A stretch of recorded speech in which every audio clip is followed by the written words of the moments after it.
Minnesota Vikings.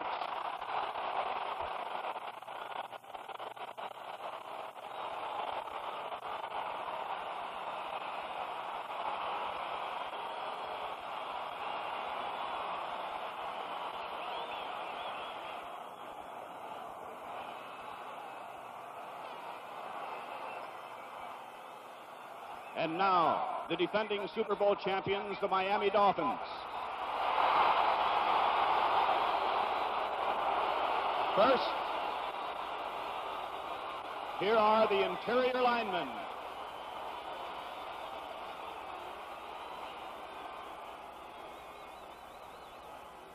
Number 79, Wayne Moore. Number 67, Bob Kuchenberg. Number 62, Jim Langer. Number 66, Larry Little. Number 73, Norm Evans. And now, the receivers.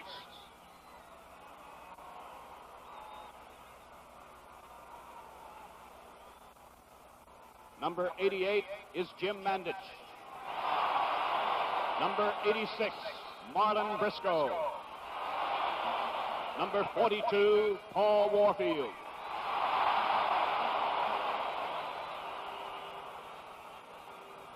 Here is the backfield.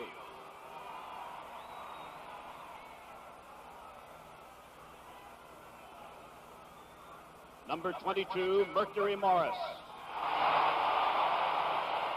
Number 39, Larry Zonka. Number 12, Bob Greasy. The head coach of the Miami Dolphins, Don Shula, his staff, the remaining members of the Miami Dolphins. Ladies and gentlemen, we take pleasure in introducing Charlie Pride to sing America the Beautiful.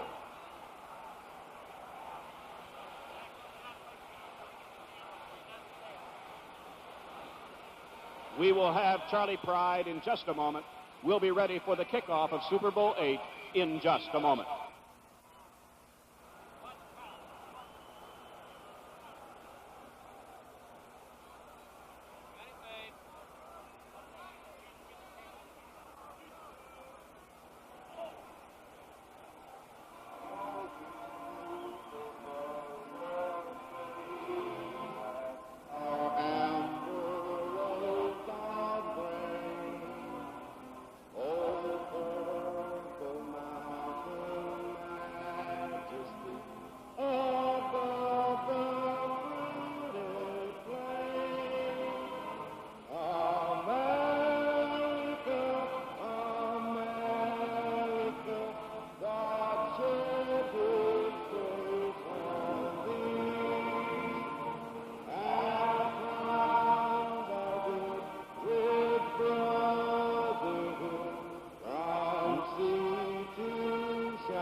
After singing America the Beautiful, Charlie Pride has led this capacity crowd of over 71,000 in the singing of the national anthem. In a moment, we will have the reenactment of the coin toss, and we would like to tell you of our officials today. The referee, Ben Dreif, graduate of Colorado State University, is a high school teacher in Denver. It's his 14th year as an official. Ralph Moorcroft, the umpires from Ohio State. He's general manager of a minor league baseball team, lives in Hollywood, Florida. This is his 13th year, and you'll see there that the Dolphins have won the toss and elected to receive. The line judge, Jack Fetty, is a sales representative of a sporting goods company, and he lives in Kansas City, Missouri. It's Jack's 9th year. The headlinesman, Leo Miles from Virginia, director of athletics at Howard University in Washington, D.C. He's a former NFL player. The back judge, Stan Javi from Georgetown, vice president of a paint company in Philadelphia. This is his 23rd year. The field judge is Fritz Graff, and he's the area manager. He's a graduate of Western Reserve, area manager of a medical and hospital equipment company. Lives in Rochester, New York. The alternates today are Dick Jurgensen, Frank Sienkiewicz. Pat, any last-minute words here? Not really. I think the key thing that we have to look for is how effective Paul Warfield is. As we mentioned a minute ago, in warm-ups, he appeared very stiff and very tight. As you look at Fred Cox now, about ready to kick off Super Bowl VIII. Deep to receive, number 22, Mercury Morris. Number 13, Jake Scott. This game is played on artificial Ladies turf. and gentlemen, this is Jim Carolla welcoming you to Rice Stadium, Houston, Fred Texas. Cox getting Super ready to Bowl kick. VIII. Mercury Morris. Number 14 to kick off for the Minnesota making Vikings. certain that he is ready. Fred Cox. So under Back overcast deep for skies, the but Miami they tell us Dolphins, there will be number no 13, rain. Scott, Super Bowl and VIII Mercury is Morris, about ready to number 20. start, and we're glad you're with us. This is going to be Jake Scott at the 7.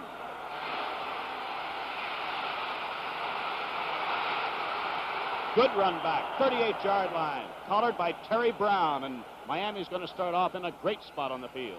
I think this is one of the places that the Dolphins perhaps have an edge over Minnesota on special team performance. They have been just excellent. Paul Warfield, number 42, is starting. The tight end will be Jim Mandich, number 88. Wide receiver, number 86, Marlon Briscoe, will break from that huddle in a second. You know the runners, Mercury Morris, 22. Immediately behind Zonka, number 39, and Bob Greasy is the quarterback from the Miami 38-yard line. Warfield is to the left. This is Briscoe in motion. Mercury Morris trying to get outside. Carl Eller gets him from behind. He picks up about 4 yards. And Bart Starr, I want to ask you right here at the outset, what could that man in motion that Miami used do to this defense of Minnesota? Well, Ray, first of all, it could force Paul Krause into becoming the strong side safety, a position he's not normally used to playing, and this creates also a specific coverage which the Vikings are going to be forced to play also. We're not going to give you a rundown now of the performers on the field because they are as introduced before the game. Gain of 4, second down 6, Dolphins, Dolphin 42.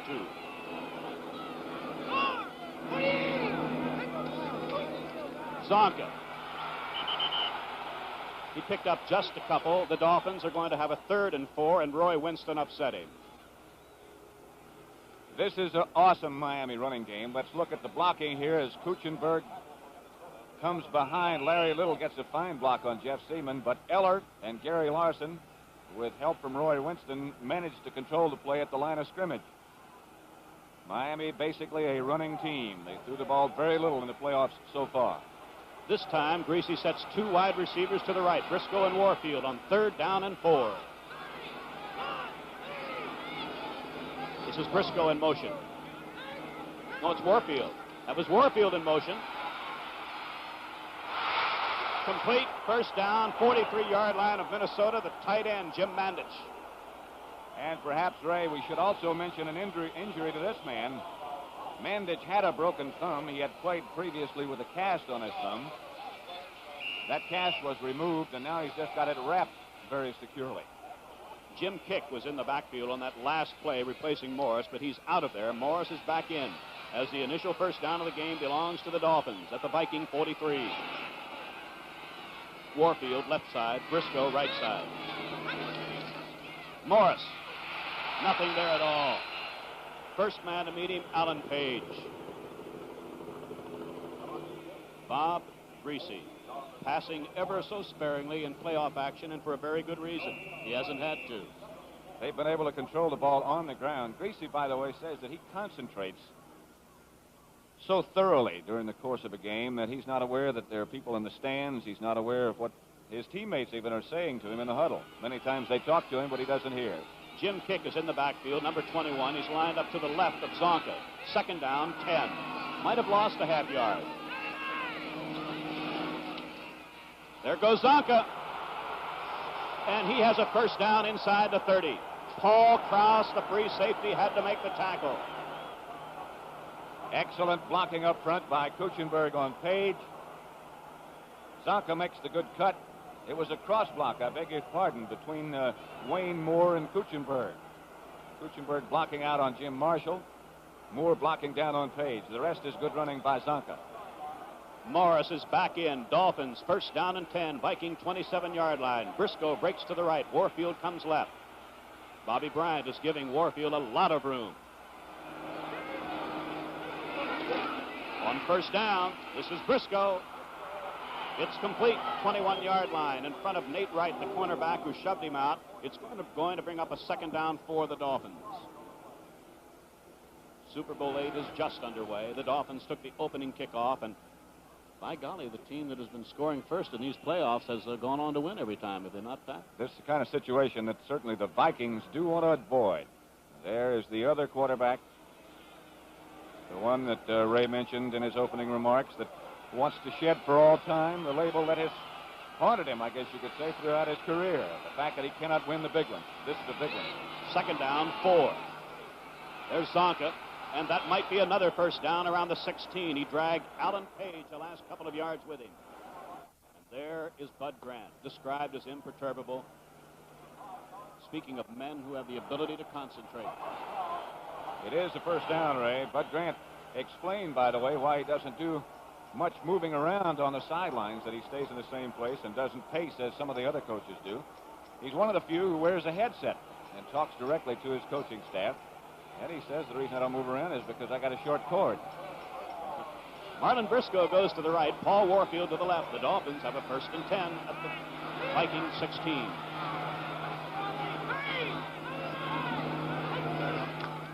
Zonka. What tremendous power. He's within 2 yards of a first down. Looked like it might be a gain of 1 or 2, but Zonka turned it into about an 8-yard gain. He was hit almost at the same time that he got the ball. We'll watch it from the end zone here and see who makes the initial contact, but they don't get him down.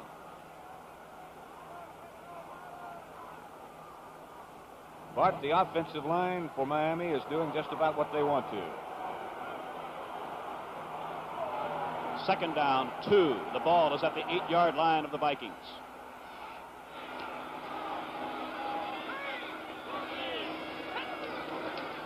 This is Mercury Morris, and that looks like a first and goal at the 5. Jeff Seaman and Wally Hilgenberg made the tackle. Now, Alan Page is talking with one of the officials. I have seen no penalty marker, just a conversation. It's a first and goal. There have been no changes defensively for Minnesota. It is still, as announced, Marshall, Page, Larson, Eller, Hilgenberg, Seaman, Winston. The 2 rights, Nate and Jeff, Bryant and Krause. Don Shula. Warfield will line up just outside the tight end.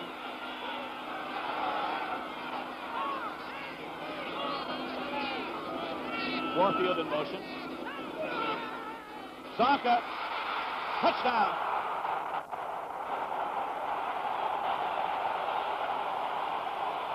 A methodical, beautifully executed drive, and the Dolphins are on the board first with 9:33 left to play in the first quarter. Pat. A play that developed and initially looked like it was going wide to Morris, but back inside to Zonka, and the rest he does by himself. Jeff Seaman is not lined up in front of the center here. He was way over on the weak side. And with the movement that he had to make, he just couldn't get himself set in time to meet the charge of a man as big as Larry Zonka. Extra point try. Earl Morrow holds. Gary Premium kicks, and the Dolphins have the lead by 7 points. So in that drive, Greasy threw twice, completed twice. Zonka carried 5 times, 37 yards, got the touchdown, and it's 7-0.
passes. Maximum efficiency, Pat. That's about what you'd have to call that drive. If you diagrammed one, you couldn't put it down on paper any better than that. Epremian to kick. Gilliam, 42. Charlie West, number 40, to receive. This is Charlie West at the goal line. Upset at the 13-yard line.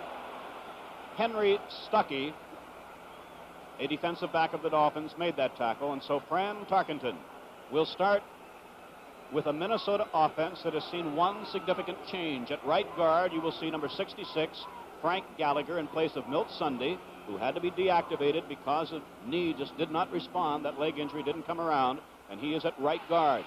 Mick Tingelhoff is over the ball. The runners, Foreman, 44, Oscar Reed, 32.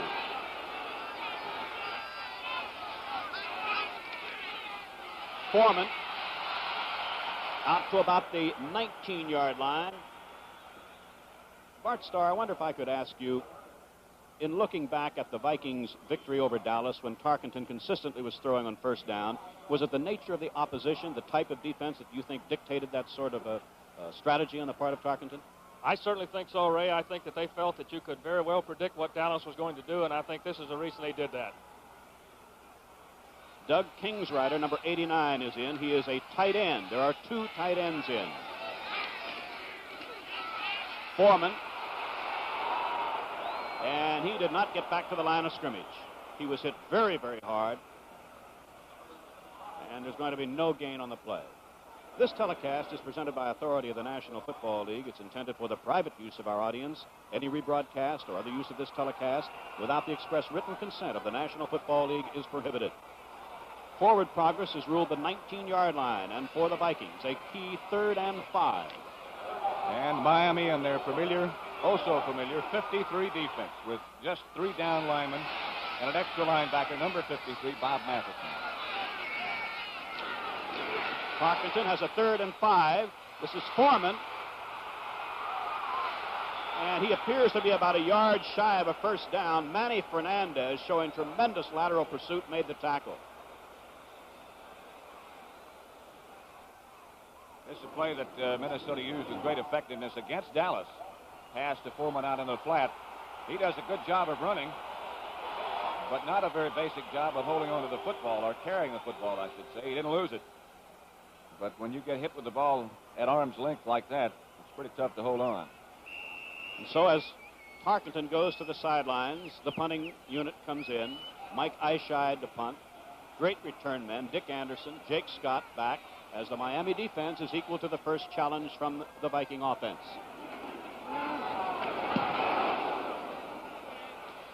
Jake Scott on the run, and he loses the ball.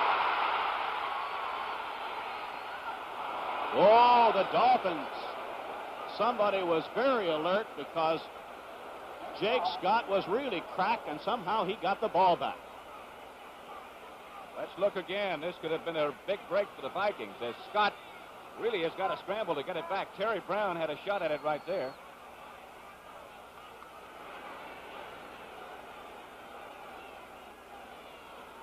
Ron Porter that hit him 52. Did you pick up 52? I think Ron Porter hit him. I'm not sure. Hold it. He got it.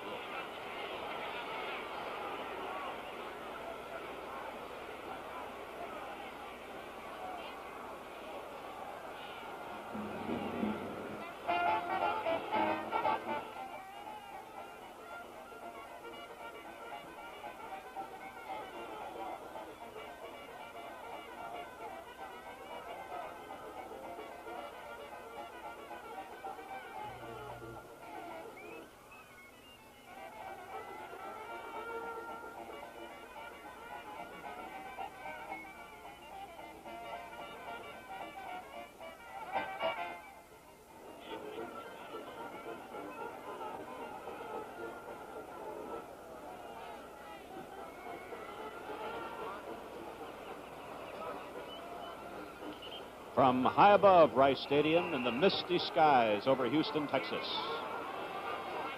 the synthetic turf of Rice Stadium. Along the sidelines, the Dolphins look out to the field as their offense takes over at the Dolphin 44-yard line. That was Ron Porter who made that big hit. Morris trying to get outside. Look at those moves. He turned what looked like a no-gain play, maybe a loss, into about a gain of 5.5, and Paul Krause made the tackle. Jim Marshall almost broke this play down before it got underway. Here comes Little to take him down, but Marshall made a good play. The rest of it is done by Morris and those quick feet. Boy, he can move them, can't he? Gain from the 44 to the 49. It is a 2nd down and 5. Out to the right is Briscoe. Over to the left is Warfield. It's a strong formation to the right with Mandich on the right side.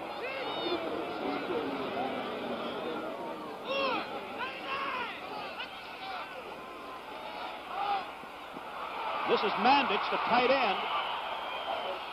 Roy Winston, the linebacker, on that side, the left side, shoved him out of bounds, but this is inside the 45 of Minnesota, and the Dolphins are on the move again with another 1st down. 6:15 left to play first quarter. Number 88, Jim Mandich.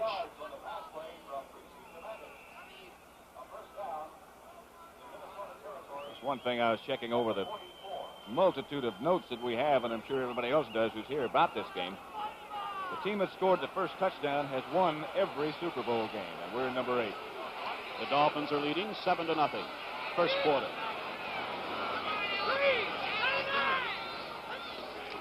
Mercury Morris this time.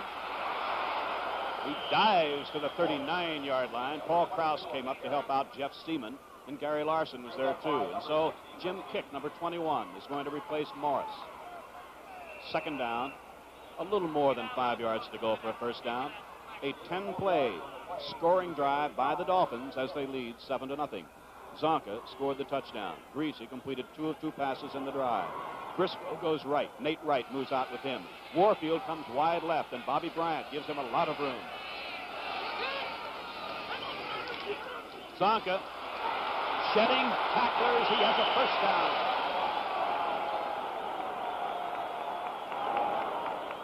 He has just amazing body control and power.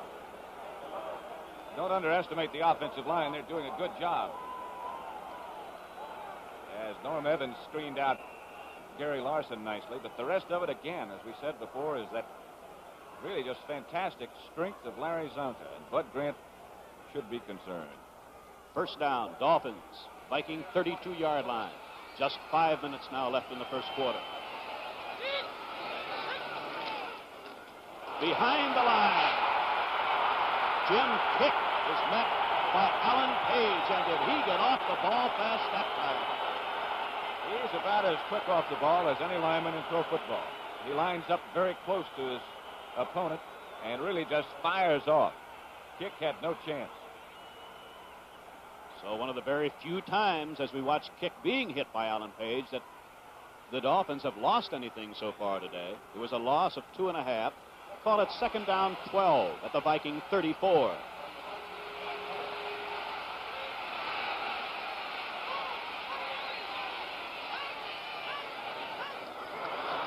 Zonka. Fantastic. He almost picked up a 1st down. Nate Wright and Paul Krause from the secondary had to make the tackle as they're continuing to run off that right side with great success off the Dolphins' right side. This is an excellent call by Greasy. Remember, it's 2nd and 11, and the Vikings are rushing accordingly, expecting a pass. Bart? Pat, I was just going to second that. That was an excellent call because the Vikings were in a double zone defense to shut off both outside receivers that time, and I thought it was a beautiful call. Great place for it. Zonka, by the way, has carried 7 times for 57 yards already. The 2 tight ends will go in now. This familiar maneuver by almost all of the professional teams. Marv Fleming now, number 80, will join Jim Mandich. And Marv Fleming is no stranger to Super Bowl competition.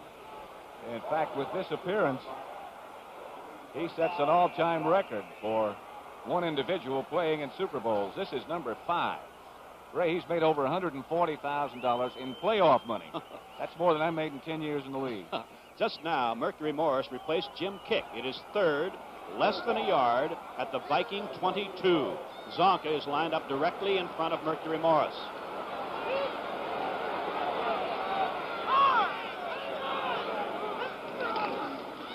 There he goes, Zonka. First down at the 14. Jeff Wright and Paul Krause again had to make the defensive play, which tells us again what this offensive line plus Zonka's power is doing.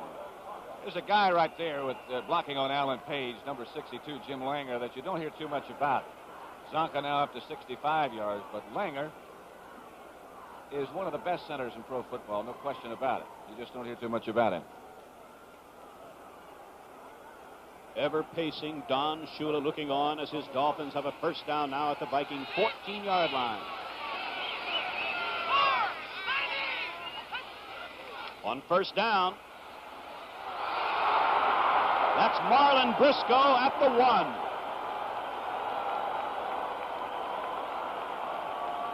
Nate Wright and Jeff Wright made the tackle, but Greasy has been absolutely on target the few times he's thrown. And this is also a remarkable catch by Briscoe.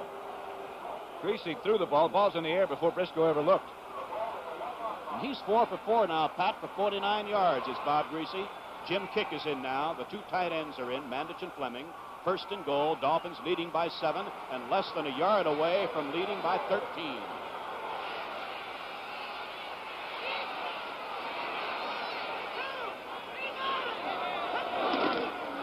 Jim Kick. Did he get it?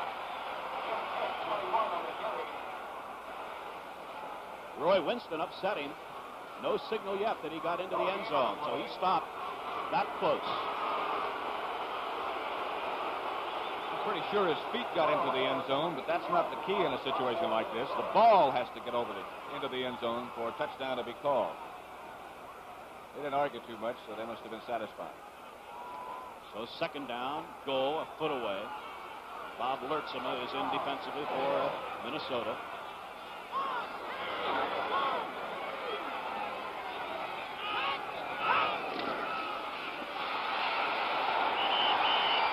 Touchdown, Jim Kick.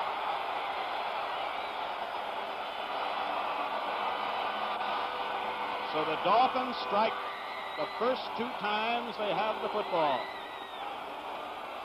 We've just got a minute and 22 seconds remaining first period. We'll look at the touchdown again. Minnesota's run just 3 plays. Jim Kick. Kuchenberg with an excellent block on Lertzema right there. For the second time, the Premian will try for an extra point. Earl Morrill, the holder. There just is not anything that a team should be asked to do offensively and defensively that the Dolphins have not done so far. They've had the ball twice. They've scored twice. The Vikings have had it once, and the defense shut off that Viking offense once.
An almost exact duplication of the other scoring drive. 10 plays on each occasion. The Premian ready to kick. Gilliam and West to receive. Charlie West at the 5.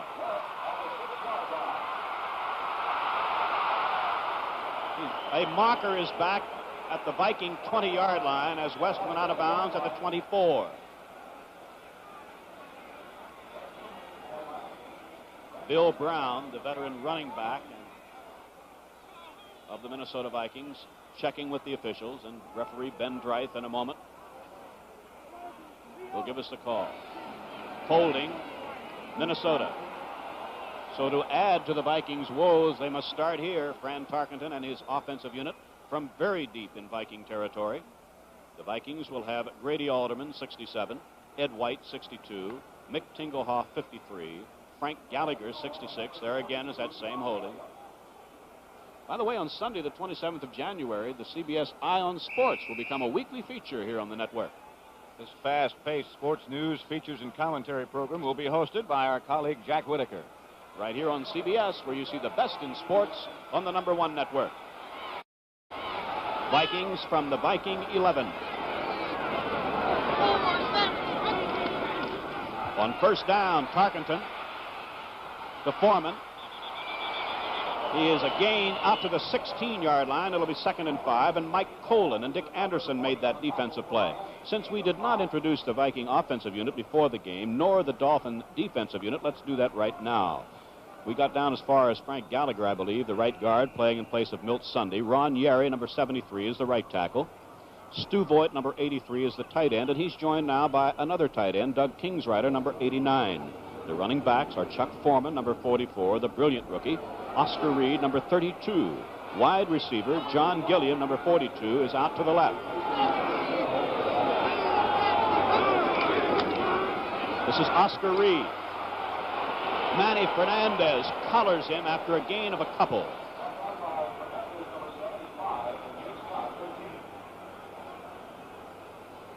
Bud Grant, of course, on the left side, and Don Shula. Get a good look at that, because this is what they look like in their playing days, which was back about 1950. Bud Grant and Don Shula. Both were great competitors. I'm sorry, Ray. For the Vikings, 3rd down and 4, and Matheson is in that Miami Dolphin defensive unit now. Foreman in motion. Doug Kingsrider, the tight end, has the first down of the game for the Minnesota Vikings, and he really caught that in traffic.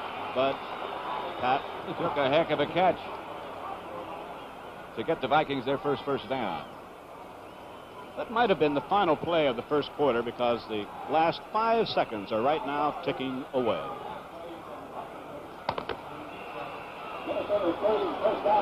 That's the end of the first quarter with the score. The Miami Dolphins 14, the Minnesota Vikings nothing.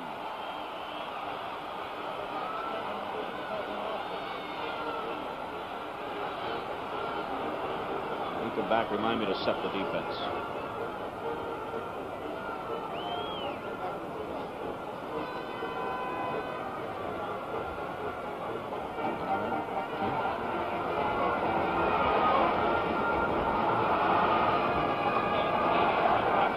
No, I think it's going all right. All I would ask you to do would remind me to that, you know, when Bart wants to bring in something, you'll alert me through you, right, as we did in rehearsal.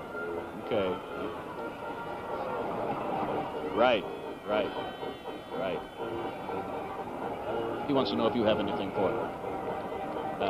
He wants to know if you have anything for him. He'd had I was talking to Gleaver. I'm sorry.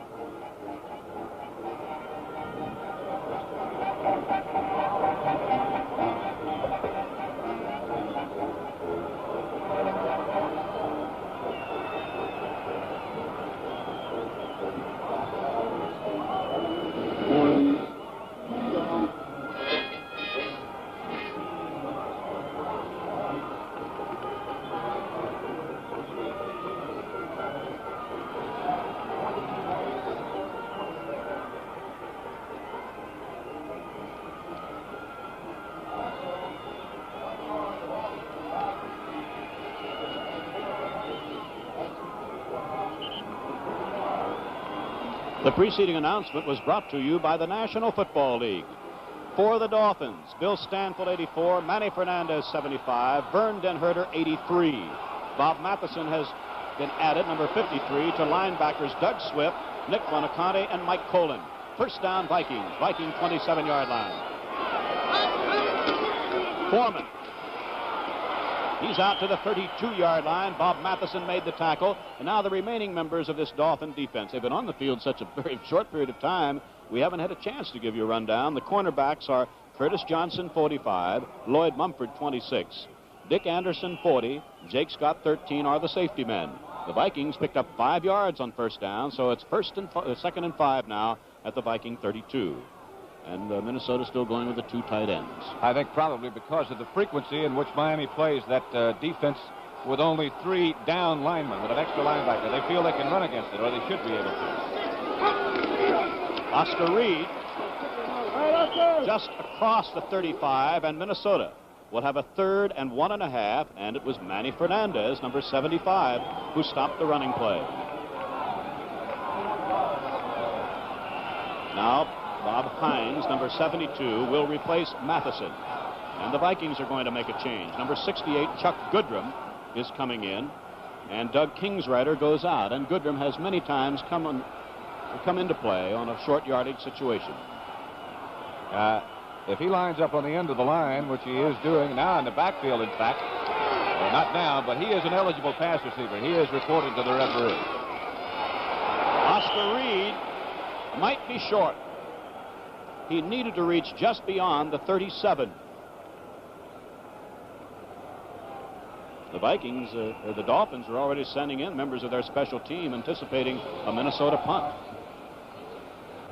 In the Dallas game, Bart, I'm not sure how many times, but the Vikings again and again in a situation like this, they went for the first down, and Bud Grant okayed it. They certainly did, and they made every gamble they made that day pay off for them, Ray. But as I recall, it was deeper in Dallas territory than where they are now, and the punting unit is coming on. So Mike Eyeshide will punt as the Dolphins lead the Vikings by 14-0. That's Alan Page apparently talking with Neil Armstrong. Pat, would you guess it? I think he got the headset. Carl Eller. That is Carl Eller, who got the headset away from Neil Armstrong to talk with one of the Viking coaches upstairs. Jake Scott at the 21. He gets it out to the 28, and there he met Mick Tingelhoff. Now let's see, can the Dolphins quite possibly put together yet another scoring drive? They've had 2 touchdowns, both of them 10-play scoring drives.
No changes for Miami, no changes for Minnesota. Zonka and Morris will start out as the running backs on 1st and 10. Both wide receivers are on the left, Briscoe and Warfield. Briscoe in motion. Mercury Morris. Beyond the 40, chased out of bounds by Jeff Wright. Lightning quick, Mercury Morris gets outside. This is one of the best looking offensive units I think I've ever seen. The block by Kuchenberg took Eller out. Zonka got the block on Jeff Seaman.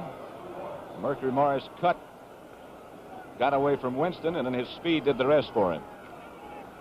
First down, Dolphins. Dolphin 42-yard line. 14-0. The Vikings have not been able to get to midfield. Zonka trying to get outside, and he is held, and I use that word advisedly, held to about a 3-yard gain. That was Wally Hilgenberg, who got to him at the out-of-bounds line and help from Jim Marshall. Gain on the play, 2.5 yards. Kick comes in, number 21. That touchdown scored by Kick, the Dolphins' second of the game, was his first of this 1973-74 season. Young man next to Don Shula, behind him now, is his oldest son, David, who keeps charts and records that Don likes to refer to from time to time. 2nd and 8.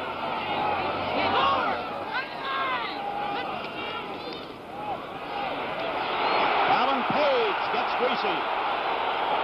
Roy Winston came on to help, so the Vikings were blitzing on 2nd and 8.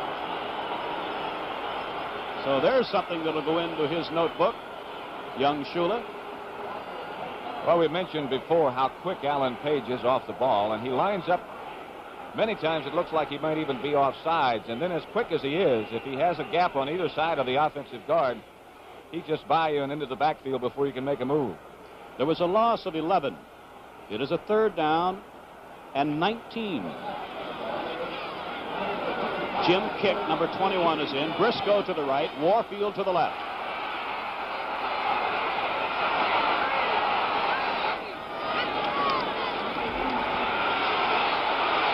He's throwing for Briscoe.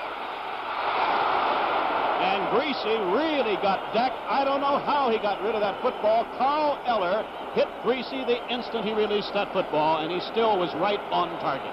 There is no way that he could have known whether that pass were caught or not. Bart Starr? Thank you very much, Pat. I think right here in this play we're going to see why Paul Krause is such a great free safety. Watch how far he comes on this throw. Keep your eye on him. Keep your eye on him. Just watch him come here. His action says it all. The ball was well thrown, but look how far he came. Great free safety. And you know, Bart, that's the first pass that Greasy has not completed. Larry Seipel to punt. Oh, an all-out rush, but he gets it away. Fair catch. Bobby Bryant. Vikings will have it at the Viking 27 as the Dolphins, for the first time today, are forced into a punting situation, and the play that set it up was a great play by Alan Page in nailing Greasy.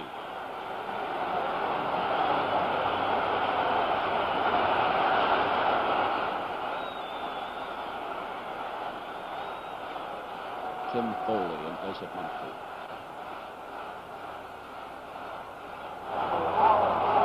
Eller hit Greasy.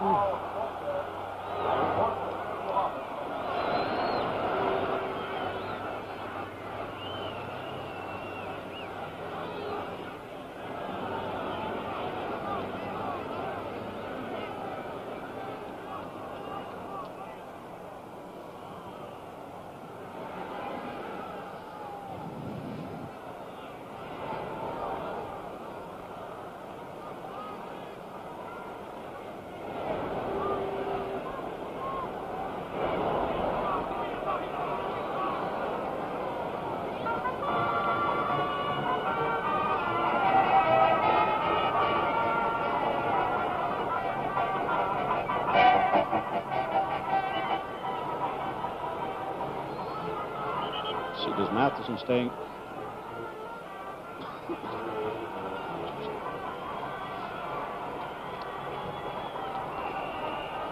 Change for the Dolphins. At the left corner, Tim Foley, number 25, in place of Lloyd Mumford.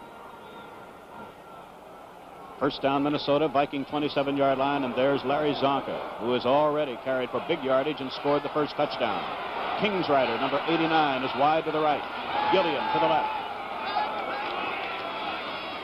This is Foreman. Pickup of about 3 yards. Dick Anderson from the secondary and Tim Foley, his teammate in that second line of defense, made the tackle. And now on 2nd and 8, Bob Matheson comes in, Bob Hines goes out, and that'll happen a lot of times.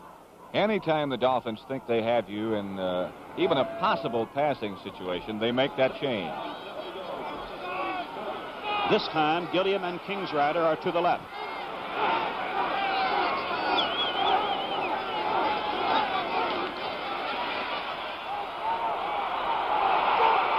Matheson, along with Den Herder and Fernandez, Dale Tarkenton inside the Viking 20. This is what makes that defense so tough to block out, because you don't really know if Matheson's going to rush or if he's going to drop off in pass coverage. This time he does rush. He gets away there from Gallagher, and then Vern Dinherter and Manny Fernandez take Tarkenton down. Loss on the play of 11 yards. Third down, 17. Larry Zonka apparently sustained an injury around his one eye. So on third and long yardage, Kingsrider goes right. Gilliam comes left. 10.5 minutes left to play in the first half. 14-0 Miami.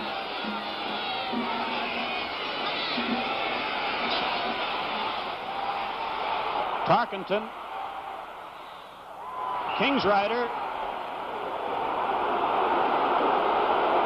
The Vikings believe he should have been ruled to have been in bounds. Let's watch it again. Kingsrider, who is normally a tight end, being hit by Tim Foley, getting back up. I don't think he had first down yardage when he had to come back for the ball, but perhaps he did. They dropped the markers on the sideline. Got to have both feet in bounds. And our view is just obliterated. It was ever so close. But he was ruled out of bounds. Mike Eyeshide to punt. 13 back deep, along with Anderson, number 40, Mike Eyeshide, running for Minnesota. He hits a very good one. Fair catch. Jake Scott, 34-yard line of the Dolphins. This Tuesday night on CBS, the NBA All-Star game from Seattle, Pat. You'll be there for that game that starts 9:30 Eastern Time. All the game's great players compete with the East, of course, against the West. The Eastern players include Dave Cowens, John Havlicek, Lou Hudson, Pete Maravich, Bob McAdoo, and the like. West players, Rick Barry, Kareem Abdul-Jabbar, Jeff Petrie. Great players all in the NBA All-Star game. The best in basketball on the #1 network, right here on CBS. Dolphins at the Dolphin 34-yard line. That's Morris in the slot to the left. Briscoe coming in motion. Zonka trying to get outside. And this time, the Dolphins closed it in pretty well as cornerback Nate Wright turned it in. Eller and Larson were there to make the tackle. A marker was dropped on that last play.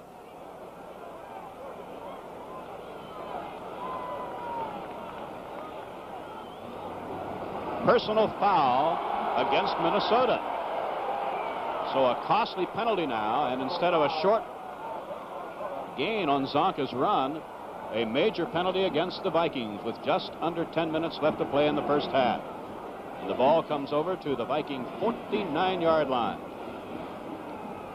And referee Ben Dreif now gives the signal again. Personal foul.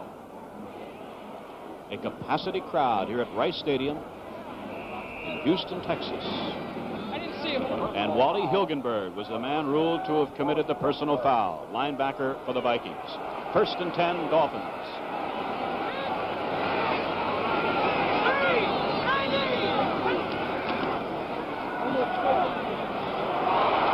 Bobby Bryant really hit Paul Warfield, grabbing off his, I think that's his first catch of the game. And he really was greeted by cornerback Bobby Bryant. But a gain on the play of 6 yards, and it'll be 2nd down and 4. And Greasy has completed all of his passes. Let's see, except one. 5 out of 6, 55 yards. Warfield left, Briscoe right. 2nd down, 4 Dolphins.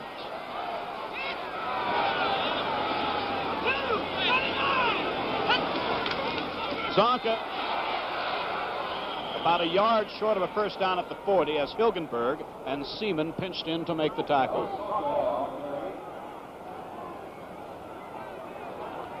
For the most part, Miami has been double teaming Alan Page with center Jim Langer and left guard Bob Kuchenberg. And there is the double team again. This time Wayne Moore is involved, and they did a fine job. 2 tight ends, Mandich and Fleming, on 3rd and less than 1 at the Viking 40.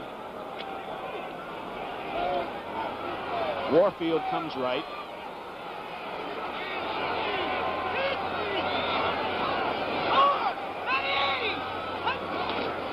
Morris, first down.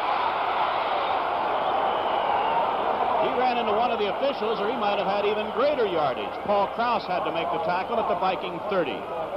Again, that offensive line. Look at him come off the ball. Zonka leading the play through. Mercury Morris. There's some argument as to who is the strongest man on this Dolphin team. But Merck is certainly one of three. The other two are Fernandez. The other one is a rookie guard named Newman, Ed Newman. Briscoe is back in. Fleming is out. 1st and 10 Dolphins.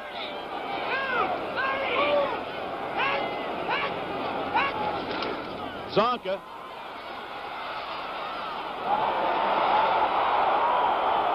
An incredible performance by Larry Zonka. They just can't get him down. Morris leading the play. Zonka now has 81 yards and 12 carries. He picked up about 8 that time, 8.5 at second and less than 2. And almost 8 minutes remain in the first half. The Dolphins scoring the first 2 times they had possession. And Miami very, very close to breaking this game wide open.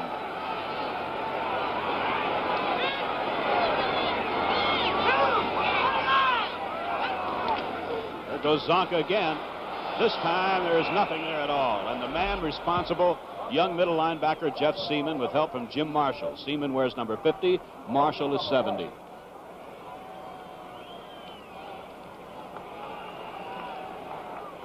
Jeff Seaman has done quite a job. He is, of course, number 50. And he's the man, whether it be Seaman or Bonaconte, that really the offensive line has to contain and control, because the middle linebacker is the key to almost every defense. I think we can label this maybe the most important play of this first half. It could decide whether the Dolphins go on and really do break it wide open.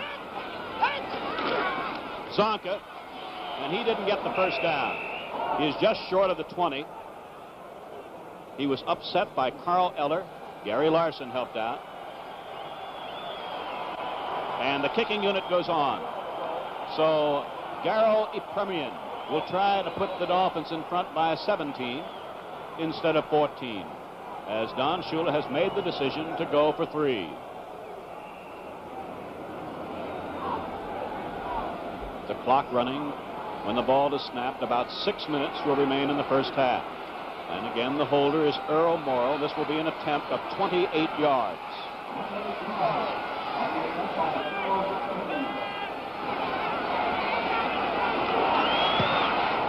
He certainly has the distance, and he's right on target. So what department have the Dolphins not excelled in so far? They've done just everything that could be asked of a football team. And as a result, with 6:02 left, lead by 17.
Total yardage so far, net.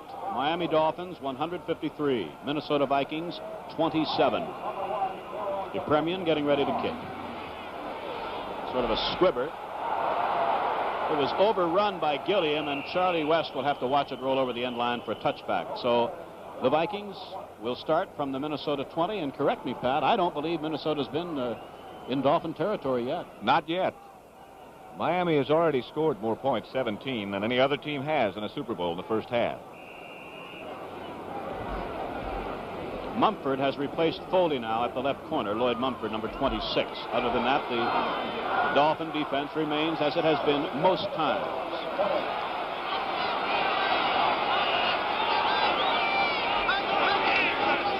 Foreman. Dolphins closing fast in the person of linebacker Doug Swift, and the brilliant Foreman is held to a gain of a yard. And Kingsrider comes off the bench now, number 89, and he'll replace Carroll Dale, who was in on the last play, as Bud Grant looks on as his Vikings have a long, long road to go. This is probably an offensive change we'll see throughout the day. It looks like something new for Minnesota. That is the 2 tight end offense, and they'll use it particularly against this defense for Miami with only 3 linemen down. 2nd and 8.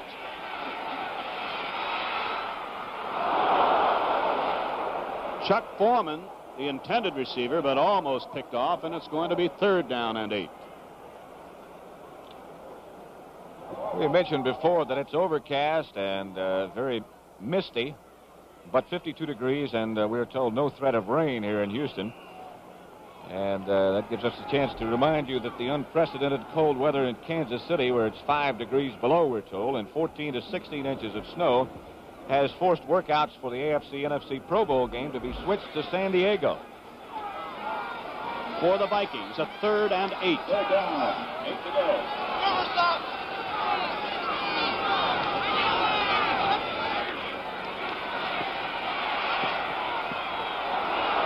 This is caught by tight end Stu Boyd.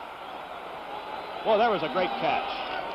And it's a Viking first down at the Viking 39-yard line. It is a great catch, Ray. He had to come back for the ball just a little bit. His feet slipped. We had quite a bit of rain here during the week. But he still kept his eye on the football and came back and made a fine catch. Stu Boyd, he's had a good year without much recognition. First downs tells quite a story. Sometimes first downs are misleading. Not in this game.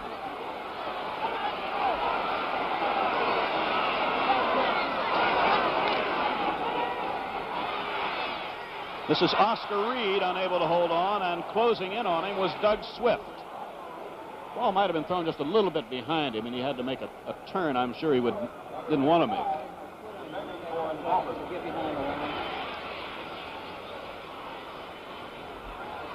I don't believe that the most rabid Miami Dolphin fan, Pat, and Bart Starr expected this kind of dominance by their Dolphins over the Vikings at this stage of the game, certainly. I don't think so either. We said in unison. I don't think so either. Bob Matheson now comes out of the lineup, and that means that Bob Hines is back in. 2nd down and 10. Nope, they're still going with 3 down men and an additional defensive back, Tim Foley. Foreman trying to get outside. Vern Denherter held him up behind the line so that he was able to get back just to the line of scrimmage, and it is going to be 3rd down and 10. And remember, the Vikings have yet to cross midfield, and only 4 minutes and 10 seconds remain in the first half, as this Miami Dolphin defense has been just nothing less than brilliant. 3rd down, 10. Gilliam right. Kingsrider left.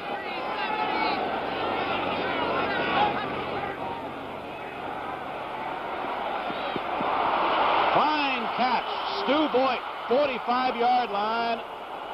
Ruled the 46-yard line that it was dead. Lloyd Mumford thought he had the football, but it was ruled to be in possession of the Vikings with 3.5 minutes left in the first half. Here it is again. Another fine catch by Stu Boyd. Another good throw by Tarkenton. Bart, Fran Tarkenton has now, of course, the obvious battle of the clock as well as this Miami Dolphin defense. Well, he does, and the thing that I wanted to mention right here was that he deserves a lot of credit for finding someone open into that maze.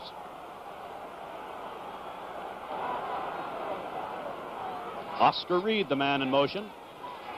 This is Gilliam. And he'll wind up with about 3 very tough yards as Dick Bonaconti and Mike Colin, 2 of Miami's linebackers, played very well against that pass completion. I think one thing about this Miami defense, played so well all year long, they have so many different variations that they can throw at you. They deal really in confusion. As Bart said a minute ago, it's a maze. The problem is they don't get confused. They get you confused. Rookie Jim Lash, number 82, is lined up as a wing-back right on 2nd down 7 at the Dolphin 43. Foreman in motion. Fumble. I think Tarkenton held on, but loses a couple, and Vern Den Herder was on top of him. Looked like they were trying to flood receivers on the right side that time, Pat. Well, they had Jim Lash and Chuck Foreman, as well as Gilliam, all out on that same side. Miami, if you've ever watched them play, you know they play one of the finest zone defenses in pro football. And in order to beat a zone, you got to put a lot of receivers in one area. That whistle means that we have a 2-minute warning. 2 minutes left to play in the first half. The Vikings struggling to get on the board and trailing 17-0 with 2 minutes left in the first half.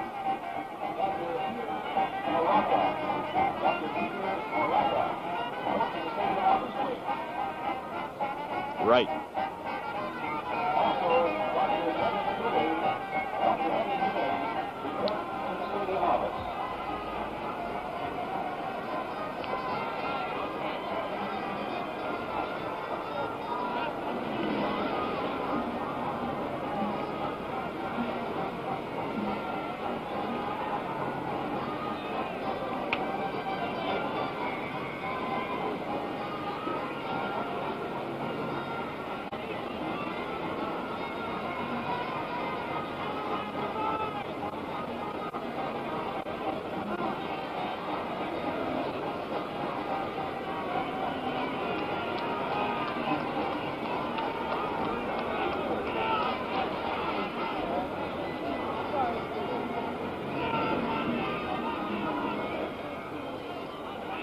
As the Vikings are faced with a 3rd and 9 at the 45 of Miami, it might be well to keep in mind that Fred Cox of Minnesota, his longest field goal of this season came in the playoff game against Dallas of 44 yards. So he would have to be considered to be beyond his range right now. It's the 53 defense featuring Bob Matheson now on 3rd and 9.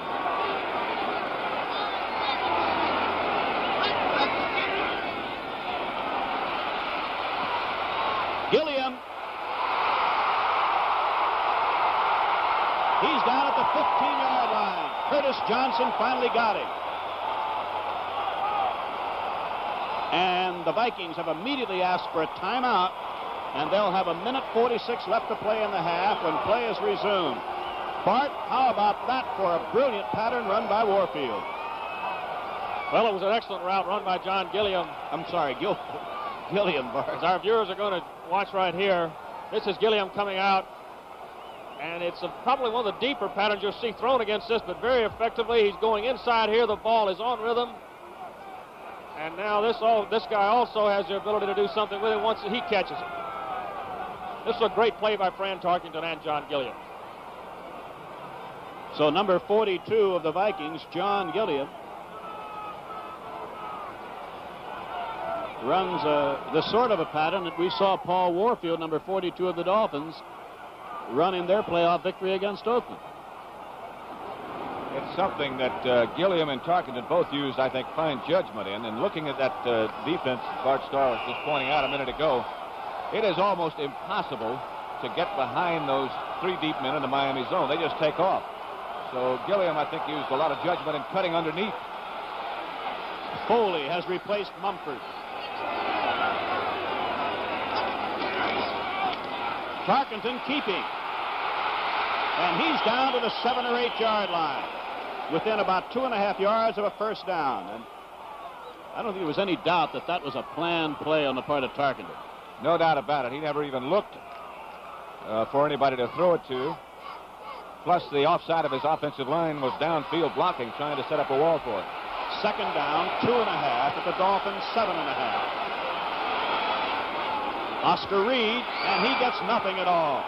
He's met by Bob Matheson, number 53. The Vikings asked for a timeout. 1 timeout remaining now to Minnesota, and it is going to be 3rd down.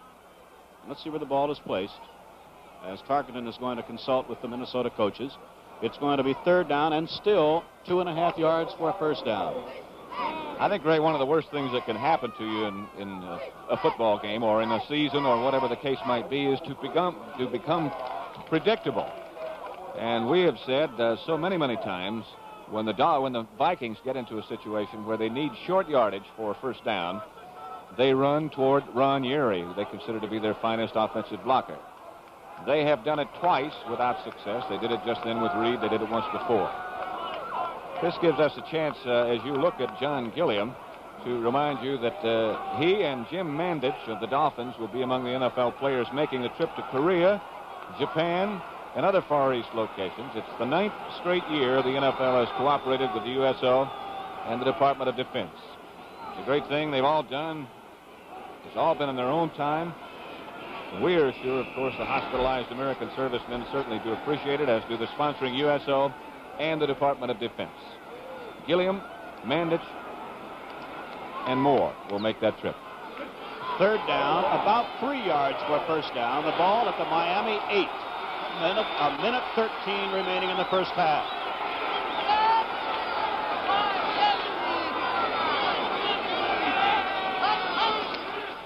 Oscar Reed. And from the defensive unit, number 88, Alan Page looks on as Reed carried to the 6. Now here is a big decision. Are the Vikings going to be satisfied with 3 points? Are they going to go for a first down? And limping off the field is Vern Den-Herder, number 83, and Bob Hines, number 72, is going to replace him. And they're going to go for it.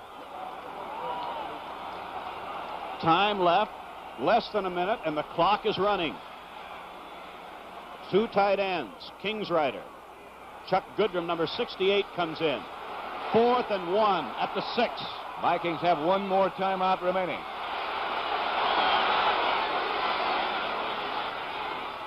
Oscar Reed, I don't think he got it. Nick Bonacani, the middle linebacker, made a great defensive play. And the Vikings went for the first down. They came up empty. And the Dolphin defense has made a tremendous play. Now that's 3 times in crucial situations where they've run to the same spot. Ed White pulling, but they're running behind the blocking of Ron Yeri. And as I said a minute ago, the worst thing that can happen to you, or certainly one of the worst, is to become predictable.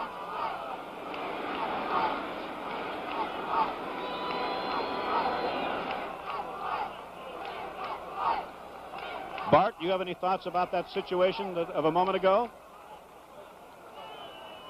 Yes, I do. I think he pointed out very well. Miami went to the area just as quick as the Vikings did.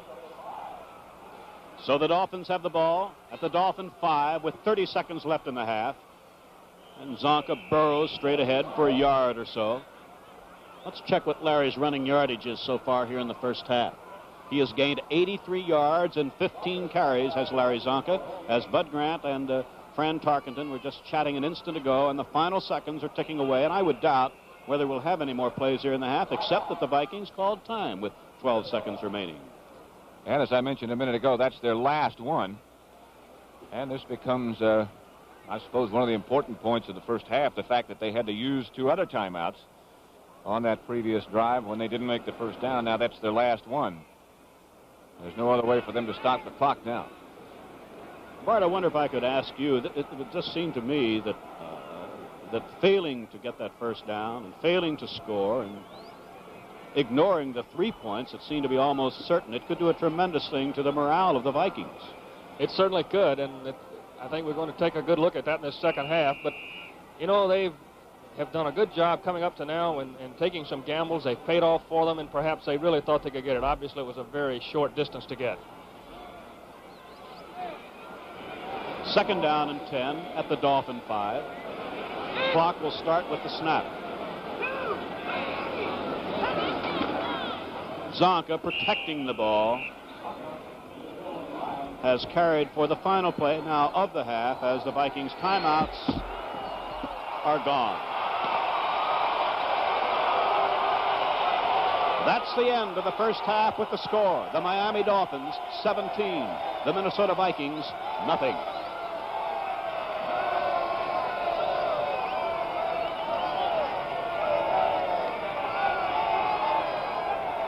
The statistics in the first half, as you can see, favoring Miami by quite a margin, on the ground in particular. What do you think is going to have to be done here by Minnesota? It's a very difficult situation to be in against a team that plays all phases of the game as well as Miami does. This is the man, of course, who faces that challenge, Bud Grant. The worst possible situation that can happen is to try to come from behind against a team like this. If you go back and look how many times that happened during the regular season, Miami outscored their opponents in the first half 213 points to 69. So they're used to being in this situation. They are a team that does not panic when they get ahead. They are basically a conservative football team, and that's the position they find themselves in right now. A very enviable position because they can afford to do what they do best in this situation like this, and that is keep the ball on the ground. They have just an awesome running attack. Minnesota can't afford to do that. They've got to take some chances. They've got to put the ball up in the air, and they're doing it against a very, very fine Miami defensive unit. So the final huddles are over. The second half is about to begin. Just in that rare case that you may not have been with us, it is 17-0 in favor of the Dolphins. Zonka scored the first touchdown, kicked the second. DePremian added both extra points and kicked a field goal. The Vikings gambled 4th and 1 at the 6-yard line of Miami and did not get the first down as they turned their back on a 3 points from Fred Cox, the kicker. So DePremian prepares to kick to John Gilliam and Charlie West, and shortly we will know whether the Vikings can get something going and get back in this game.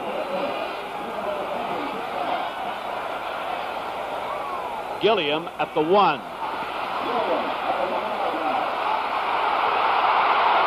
He got away from DePremian. A marker is down. Tim Foley might have saved a touchdown, but there's a marker down at the Viking 21-yard line, and I do believe this is going to be called back. Clipping against Minnesota.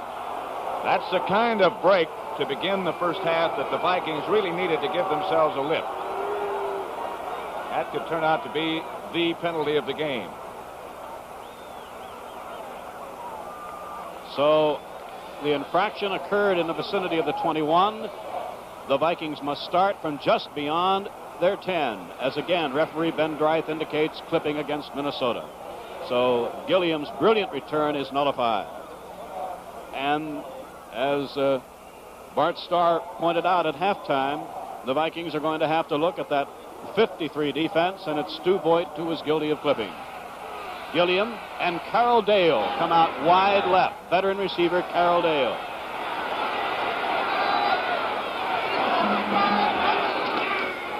Foreman gets about 3. And Bart Starr, I'd like to ask you what the presence of a Carroll Dale means to a quarterback. Well, it means everything, Ray, because he's probably one of the most disciplined route runners in the history of professional football. And with the many zones that you face today, he not only is a great route runner, but he can help your young receivers a great deal also. As it turned out, Carroll was in for just that one play, and as Foreman gained 2, it is 2nd and 8. And Kingsrider replaces Dale, and he is going to line up as the wide receiver to the left.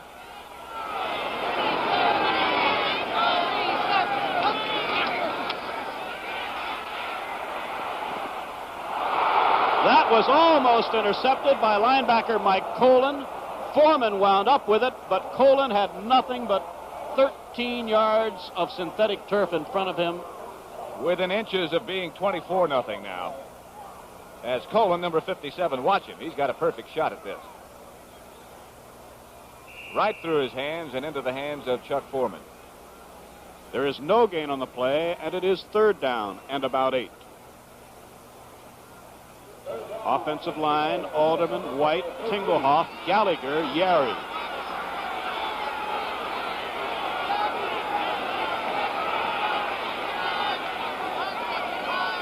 Foreman in motion. Fernandez nails Tarkenton. Fernandez got away from Frank Gallagher, I believe it was, and nails Tarkenton, and Fernandez continues his brilliant Super Bowl play. He's involved first with Mick Tingelhoff. Number 75 with his back to you. What a great Super Bowl he had last year against Washington. Gallagher didn't see him coming soon enough to turn and try to pick him up. He's just as fast as Tarkenton. Now Mike Eyeshide from deep in the end zone, punting to Anderson and Scott.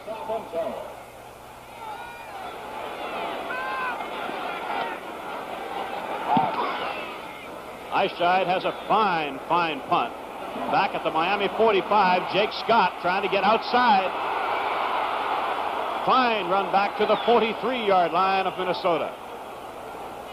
CBS has a variety of sports on tap for the winter and spring. In addition to NBA basketball, we've been talking about CBS Sports Spectacular and Eye on CBS Sports. You'll also be seeing golf specials, including the Jackie Gleason Inverary Classic in February, the Masters Tournament in April. Then there's the new CBS Golf Championship. This year, the CBS Tennis Classic also will be expanded to 1 hour a week. That's here on CBS, the best in sports on the #1 network. Bob Greasy and company take over 1st and 10 at the Viking 43. Zonka and Mercury Morris. Mercury Morris held firm by middle linebacker Jeff Seaman, number 50, and there might have been a gain of 1. Jeff Seaman, number 50, as we mentioned a minute before. Performance of the middle linebacker often dictates how well a team does. Seaman has performed very well all year and continued to do so on that play. Kick comes in, number 21. It is 2nd and 9. Warfield in the slot to the right.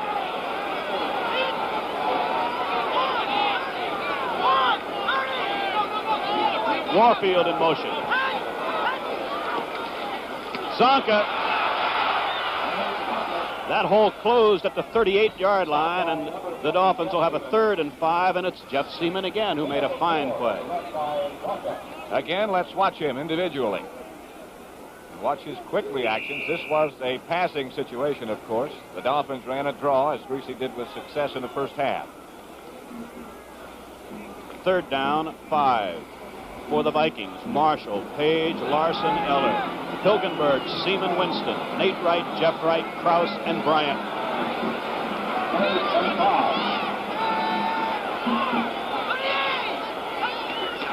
Third and 5, great protection. Paul Warfield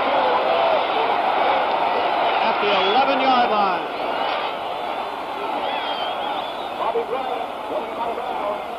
After watching him warm up, I thought there'd be no way that he'd be able to play with any degree of effectiveness in this game. This is a fine pass by Greasy and really a spectacular catch.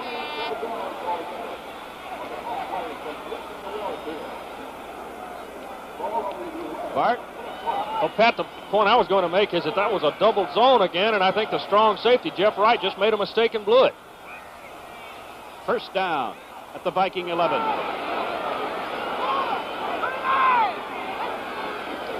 Zonka to the 7. Carl Eller. Jeff Seaman. From above, let's watch the offensive blocking again. Langer cutting off Larson, who appeared to go the wrong way. Norm Evans blocking on Eller. Seaman over in part of the action at the end. 10 minutes remaining, 3rd period.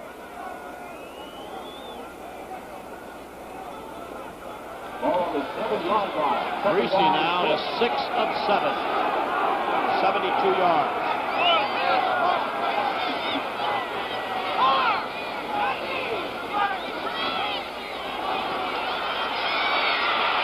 Greasy out of bounds at the 6, maybe the 5. Winston ran him out of bounds. It's going to be 3rd down and 4. You hear so much about what a fine runner Fran Tarkenton is, but Greasy is probably just as good a runner. He doesn't do it as much. But he had 3 big gainers last week against Oakland, 2 weeks ago, I should say. And he's a good runner. In fact, these 2 quarterbacks probably throw as well on the move as anybody around. For the Dolphins, it is a 3rd down and 4 at the Viking 5.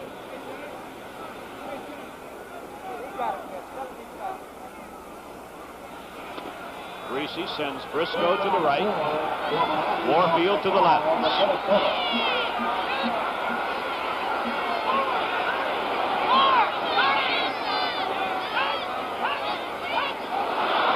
Mercury Morris. And Bobby Bryant nails him, and a marker goes flying. Let's see what the preliminary signal is. According to Greasy, it's defensive holding against Minnesota, but let's see. If so, that means it is a first down and goal for the Dolphins, as the Vikings have consistently today been grievously injured by penalties. This is another place where I guess you'd have to say the Dolphins have a tremendous edge. They are the least penalized team in all of pro football. They were not penalized at all in the first half, and they have not been yet. Now let's watch this signal. The ball is placed at the 8-yard line. Bob Greasy is asking referee Ben Dreith to explain this. Holding Minnesota. First down.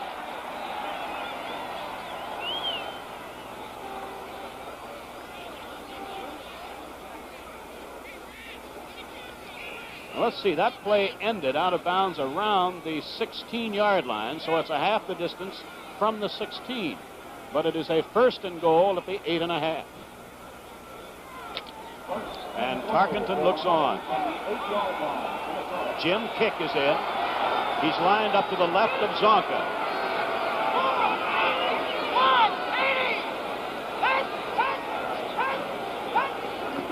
Zonka, big hole. He's down to the 2. Bobby Bryant upsetting. But Wayne Moore did a fine job in front of Zonka.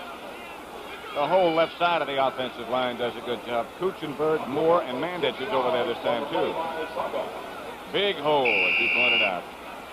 Bart, what do you think? That's a classic fullback play, that slant play, and I don't think there's anyone around today that runs it any better than Larry Zonka. For the Vikings, Bud Grant has sent in Bob Lertzema, number 75. He has taken out the free safety, Paul Krause. Second and goal at the 2.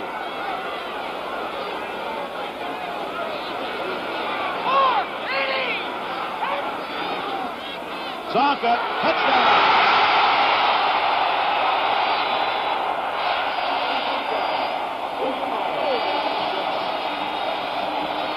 He had 3 last in the playoff game, the championship game of the AFC against Oakland. He has 2 today from ground level.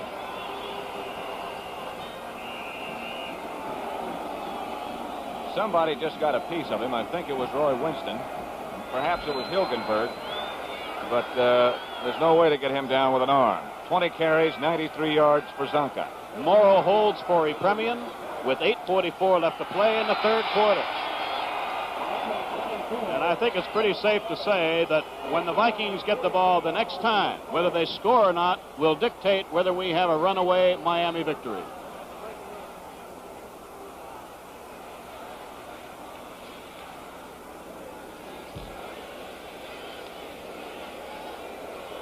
Boy, those penalties. Yeah.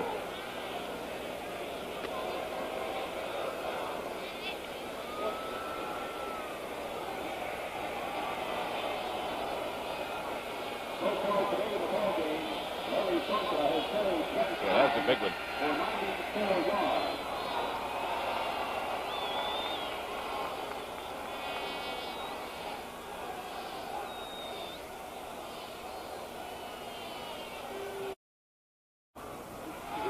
From high above Rice Stadium here at Houston, Texas, I believe the mist has lifted just a little bit, but fortunately we've had no rain. Epremian kicks. Gilliam at the 5.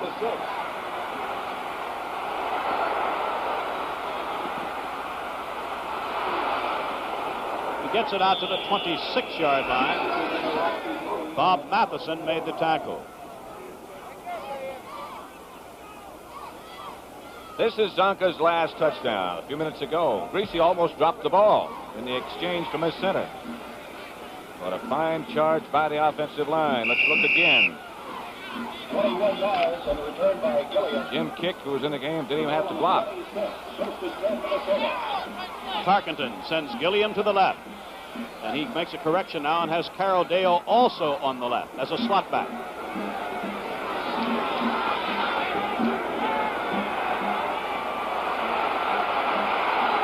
Tarkenton picks up about 6 where he met Matheson. The Dolphins would be happy to let him do that for the rest of the afternoon. Obviously could not find anybody open and had to take off. Amazing thing that goes along with that statistic is that he has never been out because of an injury. Carroll Dale was in for just the first down play. Kingsrider replaces him now, 2nd and 4.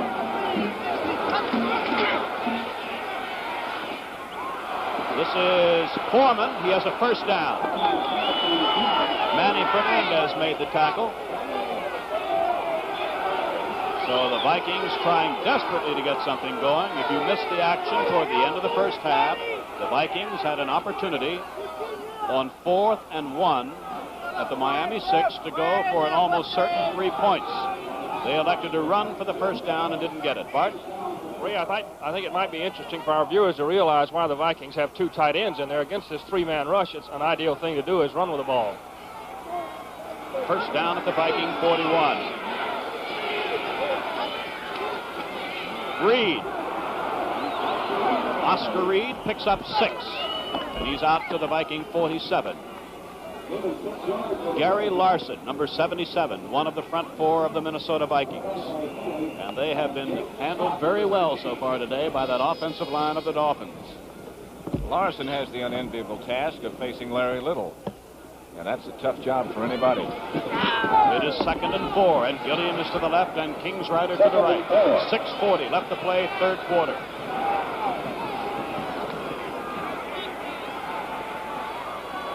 Oscar Reed.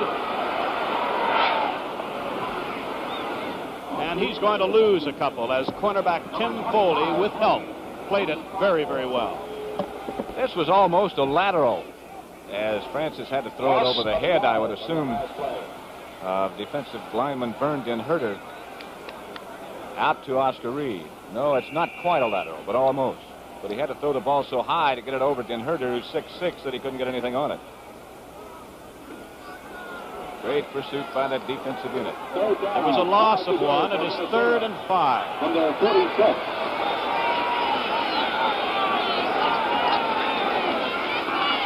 Oscar Reed gets nothing. There was Bob Matheson, and it is 4th and 5. And the punter comes on, the special unit. Miami in a 3-man defense again, but 3rd and 5 and trailing 24-0. It's hard to understand a call like that. But as Bart pointed out a minute ago, when you look at that 3-man line defensive setup, you think you ought to be able to run against it. Nobody can. It is 4th down and 4, and Mike Eyeshide will be punting to Jake Scott, who is backing up around the 10-yard line now. Off the side of his foot, but a good roll for Minnesota. And it's going to be down at the 11-yard line of the Miami Dolphins. And with 5:03 left to play in the 3rd quarter, the Dolphins, with a 24-0 cushion, will again have the football.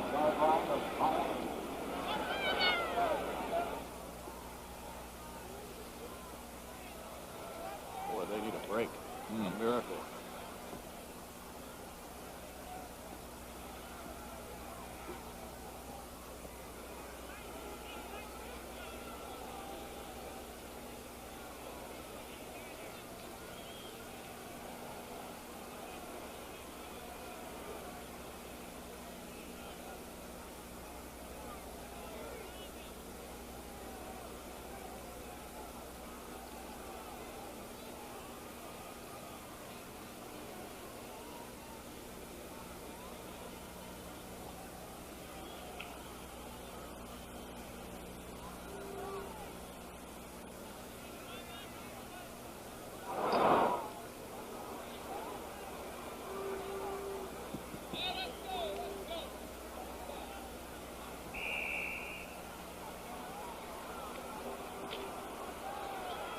Marv Fleming, 2 Super Bowls at Green Bay, now 3 with Miami.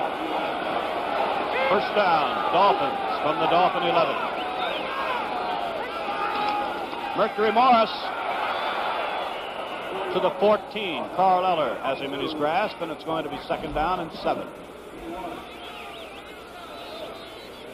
Looking back on it now, barring a sudden turn here in the fortunes of the Minnesota Vikings, the tone of this game was set when Bob Greasy took the Dolphins after the opening kickoff on a perfectly executed 10-play touchdown drive with Larry Zonka getting the touchdown. What the Dolphins need right now is a sustained drive. What the Vikings need is no first downs by Miami, and get the ball back just as soon as possible. Zonka. First down, 27-yard line. Wally Hilgenberg made the tackle.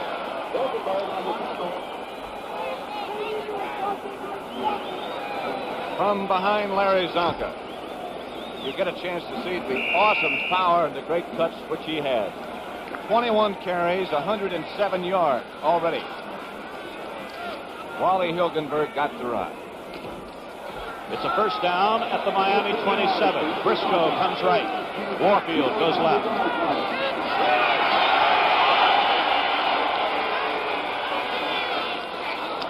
This time, Jim Marshall nails Zonka behind the line, and Gary Larson took Greasy back about 8 yards. They just barely got that exchange off between the two of them. Zonka, I think that time was late off the ball. The coaches, just by looking at him, you wouldn't know who was winning, would you? There is, I think, just a little bit of satisfaction showing on Don Shula's face, Pat. Jim Kicknow checks in as it is a second down and 12. The ball just inside the Dolphin 25. 3 minutes left to play in the third quarter.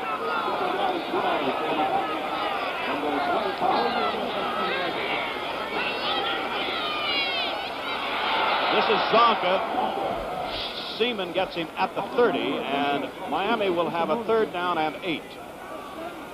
Zonka now is very near the Super Bowl record for most yardage rushing in a game. It's held by Matt Snell in the game against Baltimore, 121 yards in 30 attempts. That's the Super Bowl record, and Zonka is very close. Will Greasy put it in the air on 3rd and 8? He has Warfield to the left, and Bobby Bryant goes with him. He has Briscoe to the right.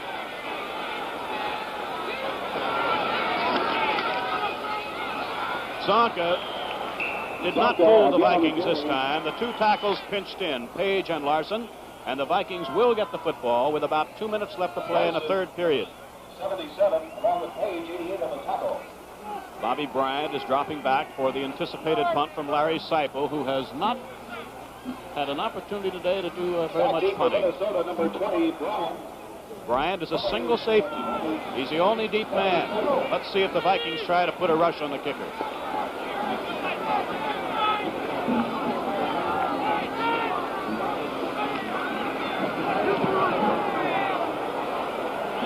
Rather short kick, and the Vikings are going to get pretty good field position at the Minnesota 43-yard line with 1 minute and 34 seconds left to play in the third quarter.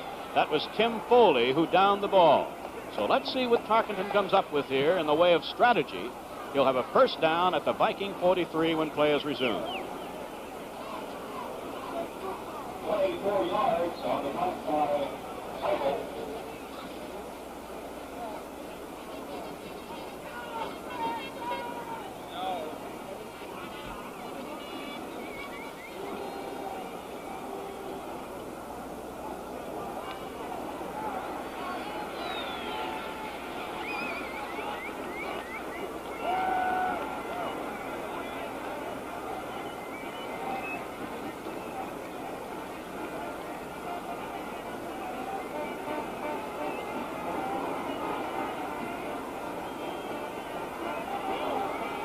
I thought it looked like Doug Sanders. I think it is. I think it is Doug.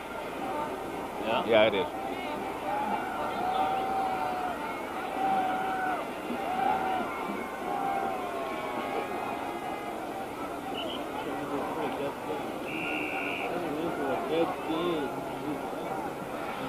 Among those in attendance, Doug Sanders, the professional golfer, and to his right, Andy Williams here at Rice Stadium. For the Vikings, 1st and 10, Viking 43-yard line.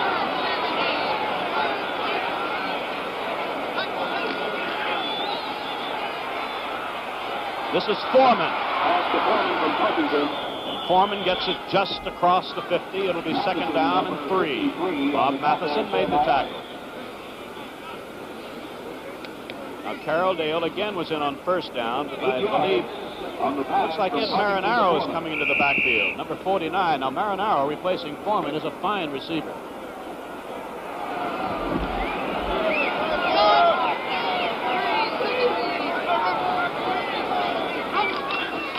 This is Marinaro. And he is just about reached the 46-yard line. It's going to be very close to a first down. Manny Fernandez met the former Cornell star, Marinaro, around the 46. And this is going to call for a measurement, I do believe. Foreman immediately comes back into the game, and it is a first down for the Vikings with 30 seconds left to play in the third quarter and the clock running.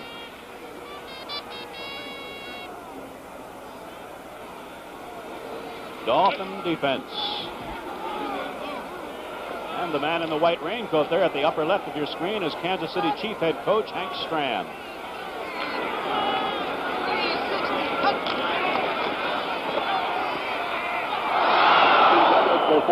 Foreman hit hard by Nick Buoniconti, and it's going to be 2nd and 10 with 8 seconds left to play in the third period. See, Hank Stram's Kansas City club led the Vikings by what score in their Super Bowl game, Pat? It was 16-0 at the half, and the Vikings came back and scored. Kansas City went on to win 23-0 as Nick, 23-7, I beg your pardon, as Nick Buoniconti comes out, and an extra defensive back goes in. Charles Babb is the back that's gone in to replace Buoniconti. This is a 2nd and 10, and Marinaro is back in for Minnesota.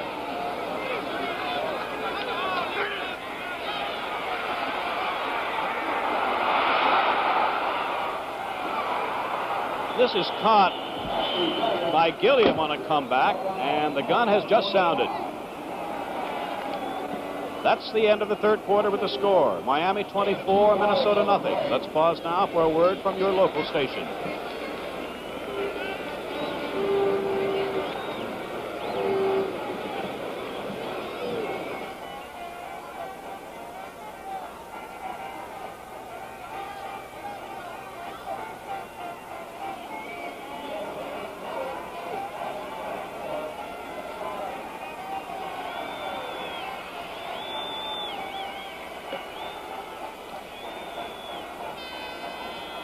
There was Joe Foss a minute ago, Tony.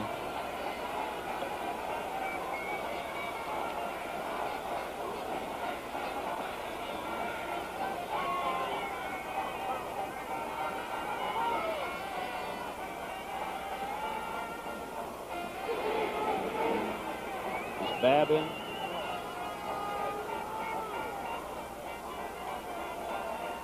Joe Thomas. Joe Robbie. Yeah.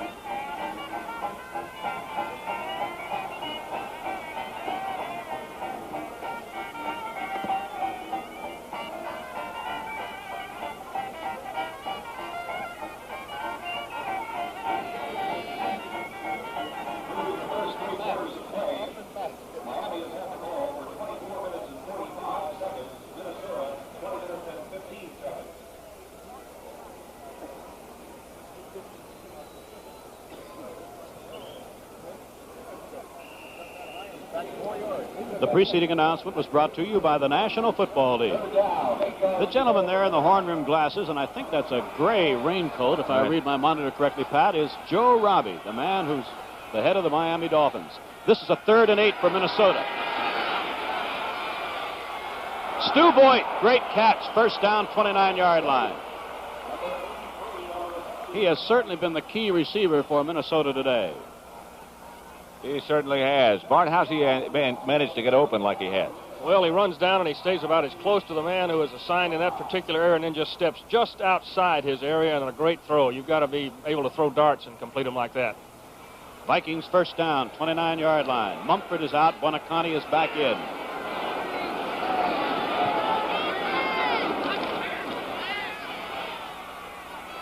Gilliam. 20-yard line. It's going to be 2nd and 1. Tim Foley defending on the play. Now number 82, Jim Lash, the rookie receiver, has moved in for Minnesota. Fran Tarkenton's got a couple of things, more than that actually, to keep his eyes on right now. All those Miami defenders, and he's got to take a cautious look at the clock from time to time. The kind of pass he just completed to Gilliam is the kind he needs.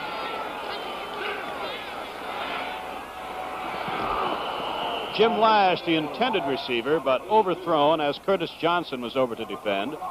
And a linebacker dropping off was Mike Colin.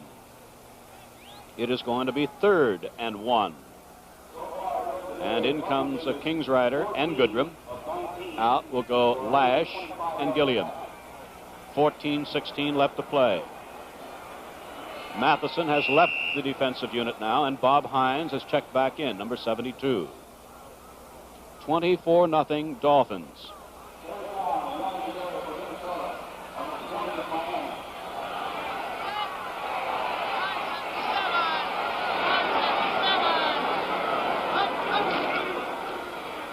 First down, Oscar Reed. He's down to the 13. Jake Scott from the secondary made the tackle, but the drive stays alive. Back to the same place again in short yardage, except this time it works. Good cut by Reed and a good charge by the Viking offensive line in this case.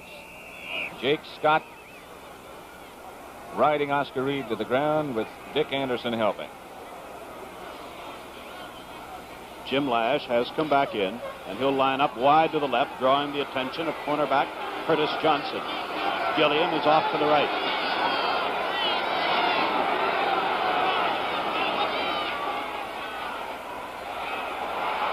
This is complete inside the 5 to Jim Lash, with Curtis Johnson making the tackle at around the between the 3 and 4 yard line, and this is close to a first down. And by far the best looking drive Minnesota's been able to put together. Of course, you're bound to have a letdown on defense when you look up there and see leading 24-0 in the fourth period.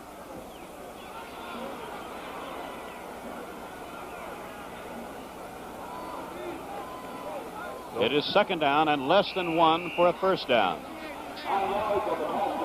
The ball, just length of the ball, inside the 4.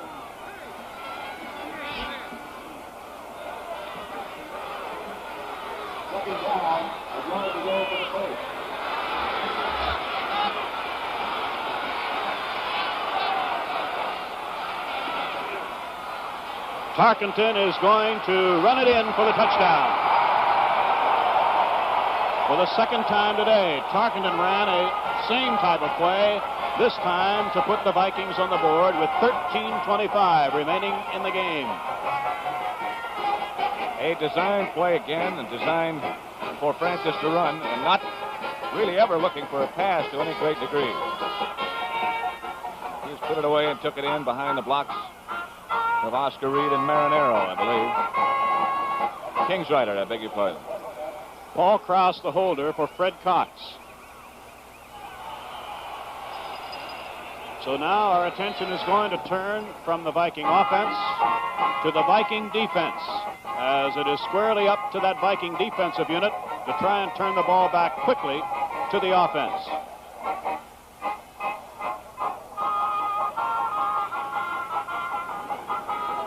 Thank goodness.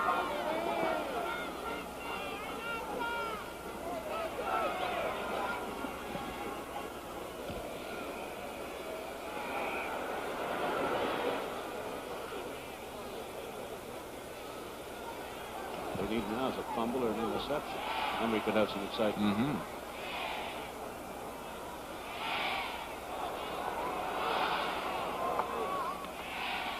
No, like to see it closer. Maybe we'll get lucky.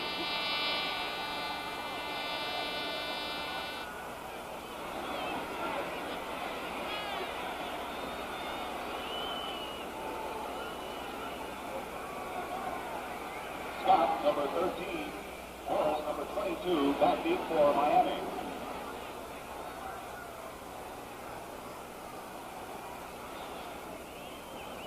Fred Cox will kick to deep men Jake Scott, 13. Mercury Morris, 22. Uh-oh. We're going to try and... Who has it? Vikings have it. It hit one of the Dolphins. It went the required distance, and it's a first down for the Vikings at the 49-yard line of Miami. There is a real art to executing this as well as Fred Cox just did it. The Dolphin player was trying to get out of the way, hoping the ball would go out of bounds. It's Bob Matheson, I believe, that the ball hit. And there was a penalty on the play. I must admit, I turned away. I did not see what it was. Was it offside on the kickoff? Offside on the kickoff. And the Vikings now have had so many costly penalties. The return of the second half kickoff by Gilliam, a brilliant return, nullified by a clipping penalty.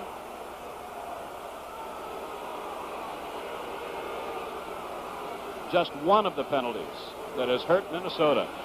So now, I am sure that Miami will be ever so alert as far as a possible attempt for the Vikings to keep control of the ball here. They got different people up there in that front line now. They have some receivers and defensive backs up front. Larry Seipel is over there along with Tim Foley. Those who are used to handling the ball. Curtis Johnson is up close to the front line. Jim Mandich is up near. A squibber. Jake Scott.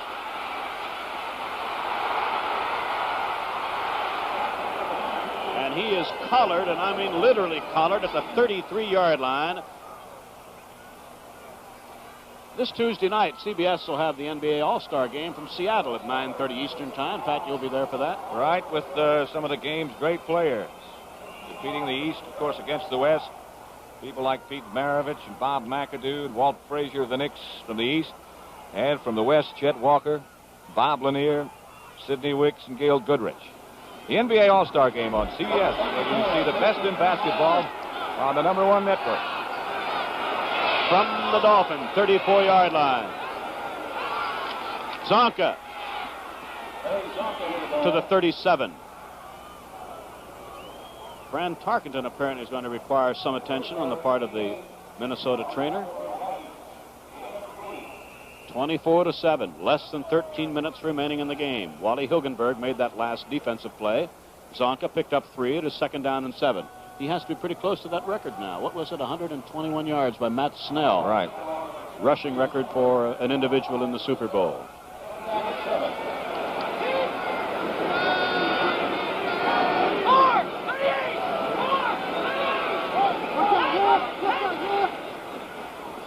Mercury Morris trying to get outside, but he is spun around by Roy Winston, and it's going to be 3rd and about 10, and Jim Kick comes off the bench to replace Morris. I don't think it's any big secret that because of the situation the Vikings find themselves in there, you're going to see them blitzing a great deal from here on out. They had one on there, and it worked real well. This is a 3rd and 10 play coming up. Jim Kick in the offensive lineup now has a reputation of being a fine blocker as well as a good pass receiver. This is a move that the Dolphins frequently use. It remains to be seen whether or not Greasy will put the ball in the air or not. He has suffered no interceptions. 3rd and 10. He gets it to the 40, short of a first down. It's going to be 4th and 4 as Wally Hilgenberg and Jeff Wright made the tackle. So the Vikings will get the ball with about 11 minutes remaining in the game and trailing by 17 points, 24-7. Larry Seipel comes on. Bobby Bryant is dropping back, anticipating this punt by Miami.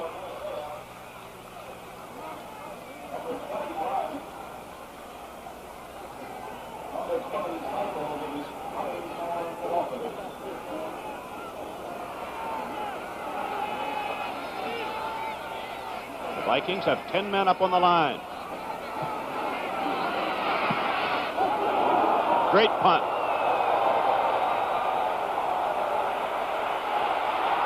It's going to be downed around the 1 or 2 yard line by Mike Colin.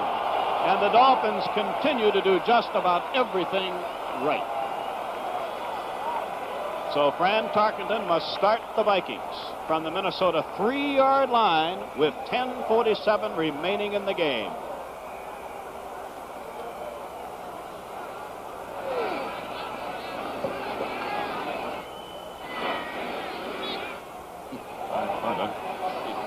Ball like that normally takes off. The ball is kicked like that instead of coming this way.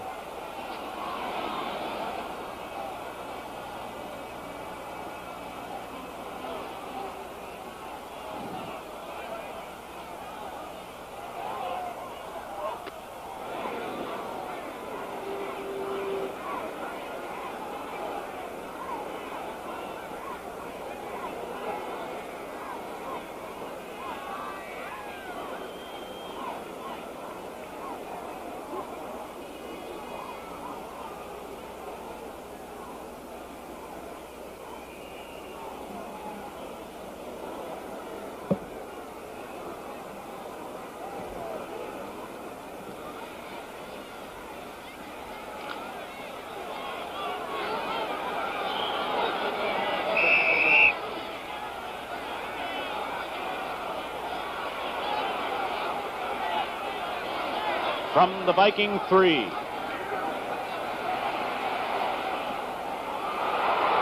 This is Ed Marinaro, and he has it out to around the 14, and this should be a Minnesota first down.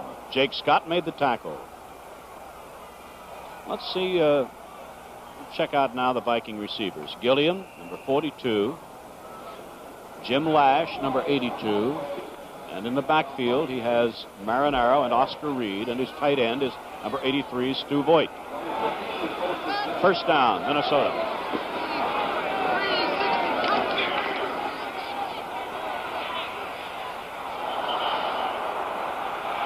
Couldn't quite get the ball to a slanting Jim Lash, as one of the few times today Tarkenton was off target. He has thrown the ball extremely well so far, and he's going to have to throw it just about every play from here on in. Tarkenton now has thrown the ball 22 times, 16 completions, 145 yards, no interceptions. Now it is second down and 10. Sorry, Ray. The record for completions, by the way, is held by Joe Namath of 17, so Tarkenton is one away. Oscar Reed.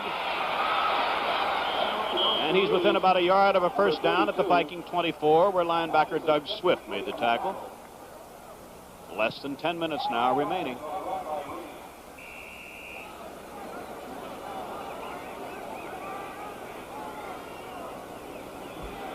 Mike Colin comes out of the lineup. Bob Hines is going in.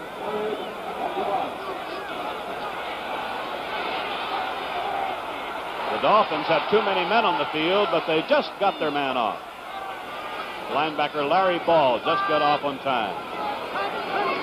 3rd and 1. And Oscar Reed, by that second effort, gets a first down at the 26-yard line as middle linebacker Nick Buonaconti made the tackle.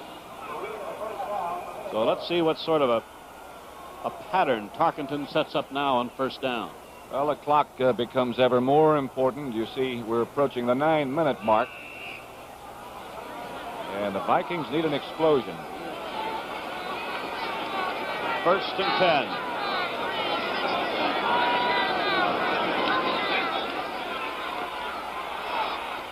Oscar Reed couldn't hold on at the 31-yard line. It would have been a gain of about 5 because he was well covered by linebacker Doug Swift. Ray, I think that Fran is going to have to hit another one of those big passes like he did to John Gilliam, or at least try to go a little bit farther up the field than he is, because he's just running out of time with those short throws. It is now second down and 10, and veteran Bill Brown, number 30, comes into the backfield. Bill Brown is the all-time leading Viking pass receiver. So he presents an added threat coming out of the backfield. Second and 10.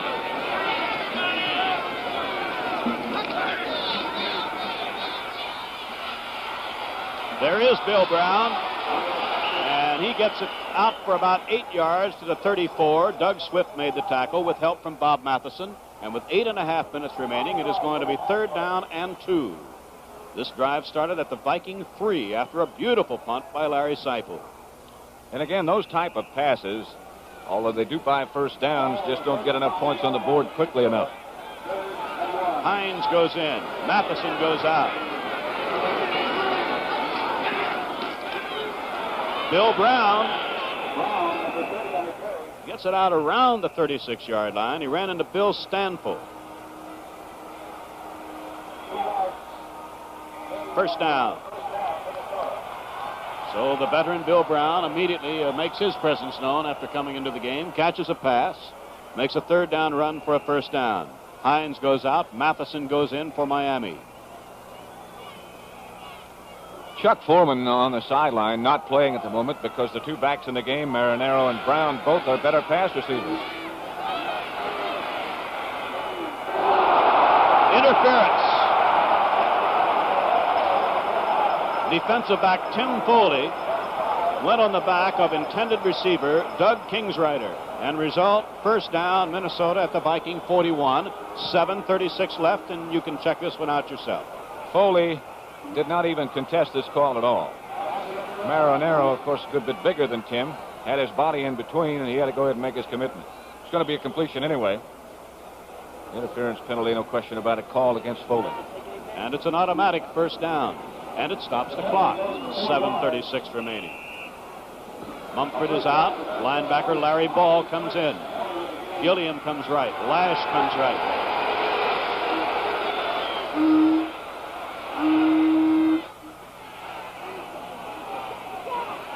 This is Marinero.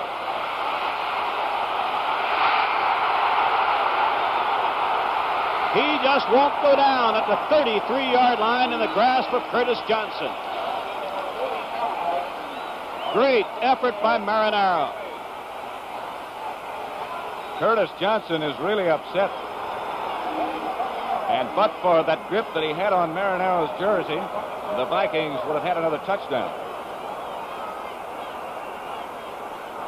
That pass interference penalty by Tim Foley a minute ago, by the way, was the first penalty of the game against Miami. That's another one of many reasons they win. This is a first down.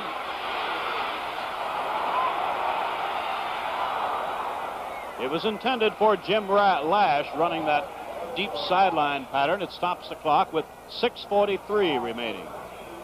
Next Sunday, following the NBA game, a pro basketball special, The Best in Basketball, will be on CBS at 5 o'clock Eastern Time.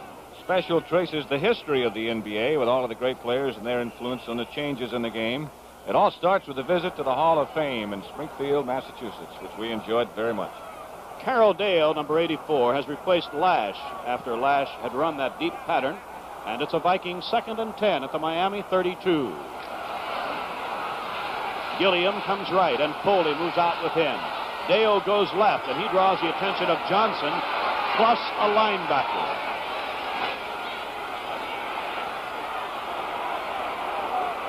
Stu Voigt and Gilliam were both down there deep, but it is going to be 3rd and 10, and I'm not sure that the word critical is even puts emphasis enough on what's coming up here in the way of a 3rd down and 10 for Minnesota, Pat. Well, I think one thing that Tarkenton and the Vikings now have going for them is that 3-man rush by the Miami defensive line. They've just got, by sheer strength of numbers, more blockers than the Dolphins have rushers. 18 for 27 for a total of 182 yards. And that is a record number of completions in a Super Bowl game for Fran Tarkenton. The old record held by Joe Namath in Super Bowl III. 3rd down, 10.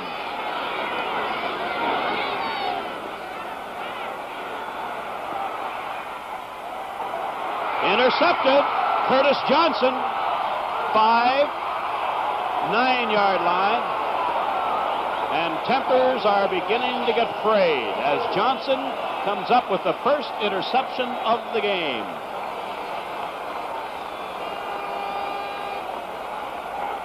So the Miami defense taking the ball out of the air in the person of Curtis Johnson, number 45. Pat, let's go down to Bart. Thank you very much, Ray. Our viewers here are going to get a great look at this Miami defense. I think on the lineup you can see the beautiful spacing they maintain across the field. Just keep your eyes on these three deep backs and how they proportion themselves across this field, and how Johnson is cutting in. The ball is a little bit overthrown here, but nevertheless he was in great position and makes an outstanding interception. This is one of the reasons they're so tough. So couple this turnover on the part of the interception, throw in penalties in key situations, and that's the reason for Miami 24, Minnesota 7, 6 minutes and 24 seconds remaining. And a Dolphin offensive line of Moore, Kuchenberg, Langer, Little, Evans, and tight end Jim Mandich.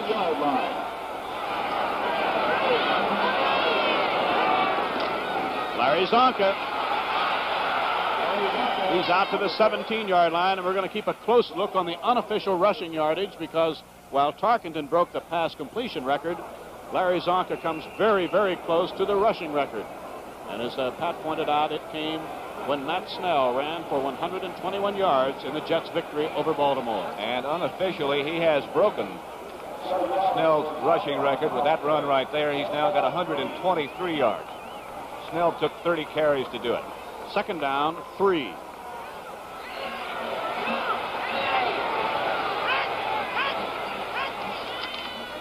Zonka has a first down, and undoubtedly he has a new Super Bowl record now.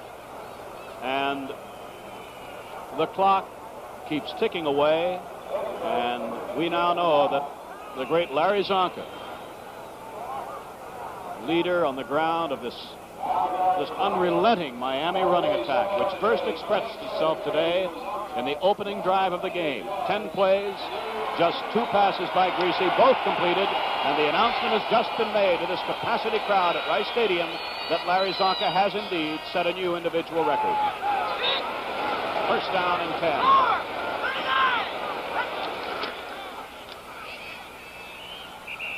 Jim kicked Burrows for several yards.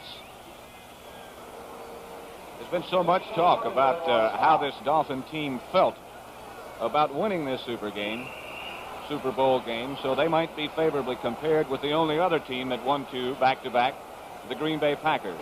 They felt if they could do that would be one of the things that might prove them to be certainly one of the great teams of all time. And what certainly must be a disappointing afternoon for the young man we saw there an instant ago, Fran Tarkenton.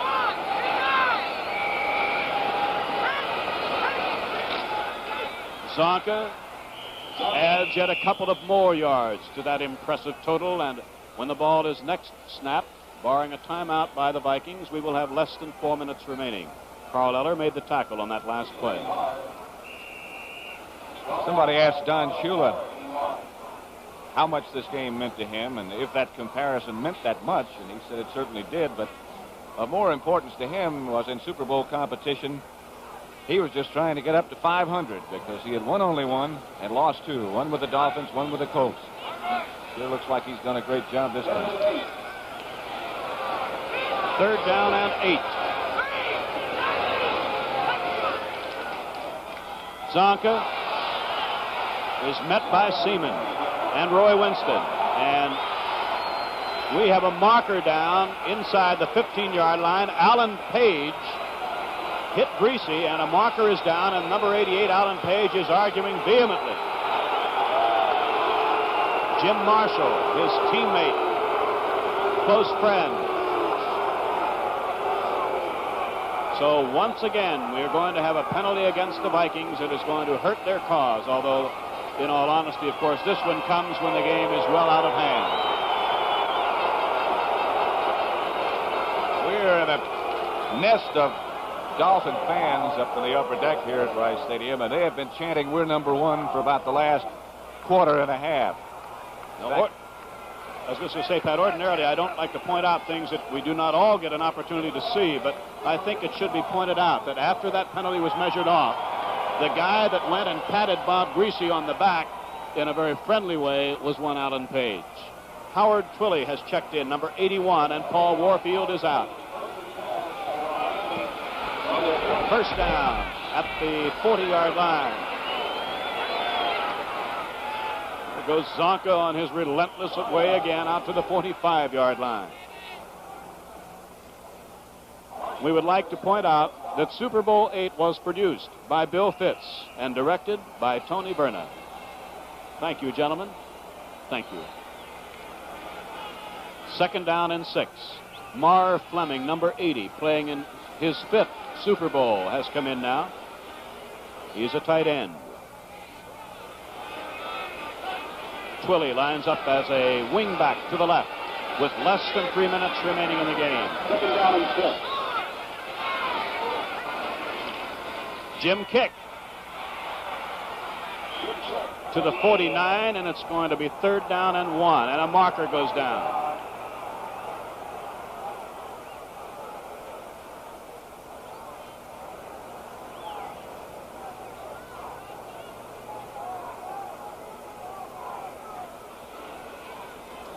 Here is Alan Page, and he has been handled extremely well today. That's about the only thing you can say by the offensive line for Miami. Bob Kuchenberg and Alan Page getting rid of some of that frustration. It has to be a frustrating afternoon for all of the Minnesota Vikings. This is their second trip to Super Bowl. They lost to Kansas City 23-7. They trailed Miami 24-7. Well, we have offsetting personal fouls now. That had to be that exchange between Kuchenberg and Page that you just saw. So with 2:45 remaining, let's see, we did have the run came to within about a yard of a first down, and I'm a little bit at a loss here, Pat.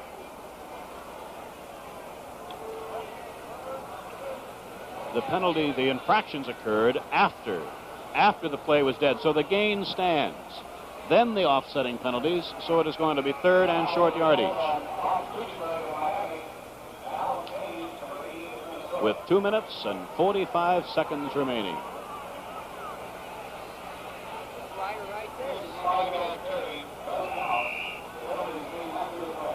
So Fran Tarkenton, who wanted so very much to win this game for his Minnesota Viking team, and as he has expressed it over and again, he wanted to forever have that label of loser erased. In fairness to him, I think it's already been erased with the 2 victories this year. 3rd and about a foot, the ball at the 50. And the markers go flying, as we'll find out now. Were the Vikings offside? Were they drawn offside by an illegal procedure? Offside Minnesota, first down Dolphins, and I think that penalty, Pat, coming at this stage of the game, just sort of puts the final stamp on the frustrations felt by that man, Alan Page, and by the Vikings as a team today. Well, Tarkenton has said beautifully that quarterbacks don't lose football games, teams do. And he's also said that quarterbacks don't win them, teams do. And I think that's the best way to describe everything, Pat. I couldn't agree more. First down, Dolphins, Viking 45. Jim Kick gets a yard or so, and another 30 seconds will be erased from the clock. There's so many things about a game of this magnitude that are going to be hashed and rehashed as time passes. This man, Don Shula, put his Dolphins through a rigorous training schedule getting ready for this game. No time off. Very, very tough schedule, whereas Bud Grant gave his Vikings a whole week off before they came to Houston and began workouts again. So the way they approached it has to be something that will be discussed. 42-year-old Don Shula.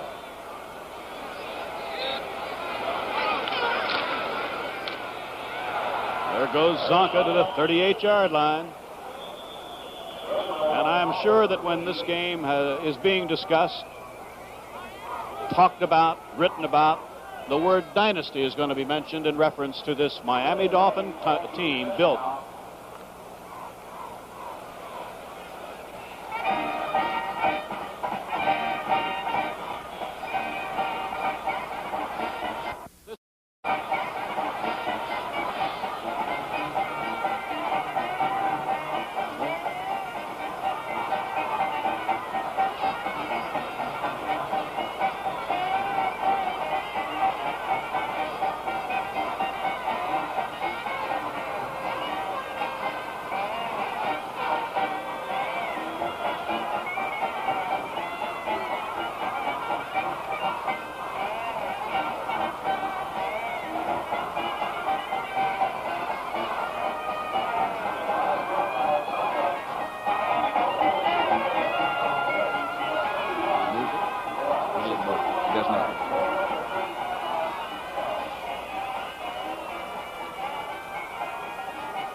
once again, we got a magnificent bird's eye view, a high-flying bird's eye view of Rice Stadium here in Houston, Texas, as we are a minute and 58 seconds away from the conclusion of Super Bowl VIII.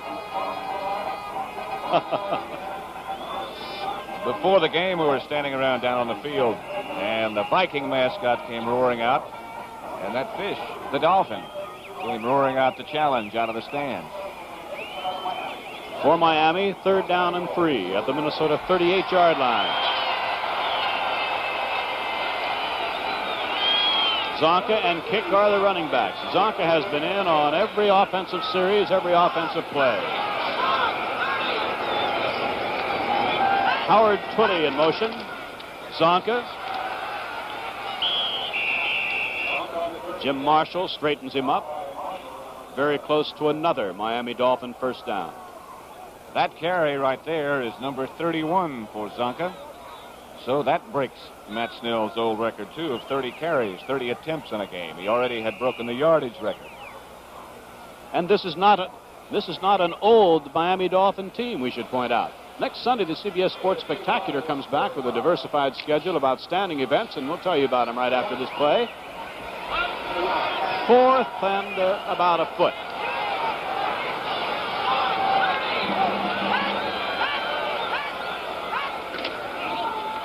And Zonka gets the foot and a first down. Now about that CBS Sports Spectacular next Sunday. The first 2 weeks are going to feature 25 of the greatest heavyweight championship fights in history. First week, you'll see the Lewis Smaling fights, Willard Dempsey, Furpo Dempsey, Dempsey Tunney, and many, many others. That ought to be great. Opening show will also cover the Moscow Skates of 1973. Zonka is leaving. What a day. Larry Zonka, who has set an individual record and by his play set the early tone of this game. He is replaced by Don Nottingham. This is Jim Kick getting it inside the 30. And with the Dolphins controlling the ball here in the final seconds, it sort of puts the topping on an outstanding performance. There's Nick Buoniconti, the leader on the field of the Miami Dolphin defense. The final seconds now are ticking away. Bob Kuchenberg leaves. Wayne Moore leaves. Herb Goody comes in. The Miami Dolphin fans, some 12,000 strong, count off the final seconds as the Miami Dolphins have duplicated Super Bowls 1 and 2, where the Packers won back-to-back championships, and with a resounding and overwhelming victory, the Miami Dolphins have made it 2 in a row. Pat? Just by way of bringing you up to date on that great statistical afternoon that Larry Zonka had, unofficially this is, 33 carries for 145 yards. And Ray, that's going to be a very, very happy Miami Dolphin dressing room. And I think we should point out at this time that all of our broadcasters who have presented the games to you folks on CBS television this year, National Football League games, all of our broadcasters are going to be present for a very unusual, and I think you will agree, enlightening and enjoyable post-game mass conference, I guess we should call that. Each one of them will have an opportunity to question and get the reaction of members of the winning Miami Dolphin team. Jack Whitaker will be hosting. So that is the end of the game with the score. The Miami Dolphins 24, the Minnesota Vikings 7.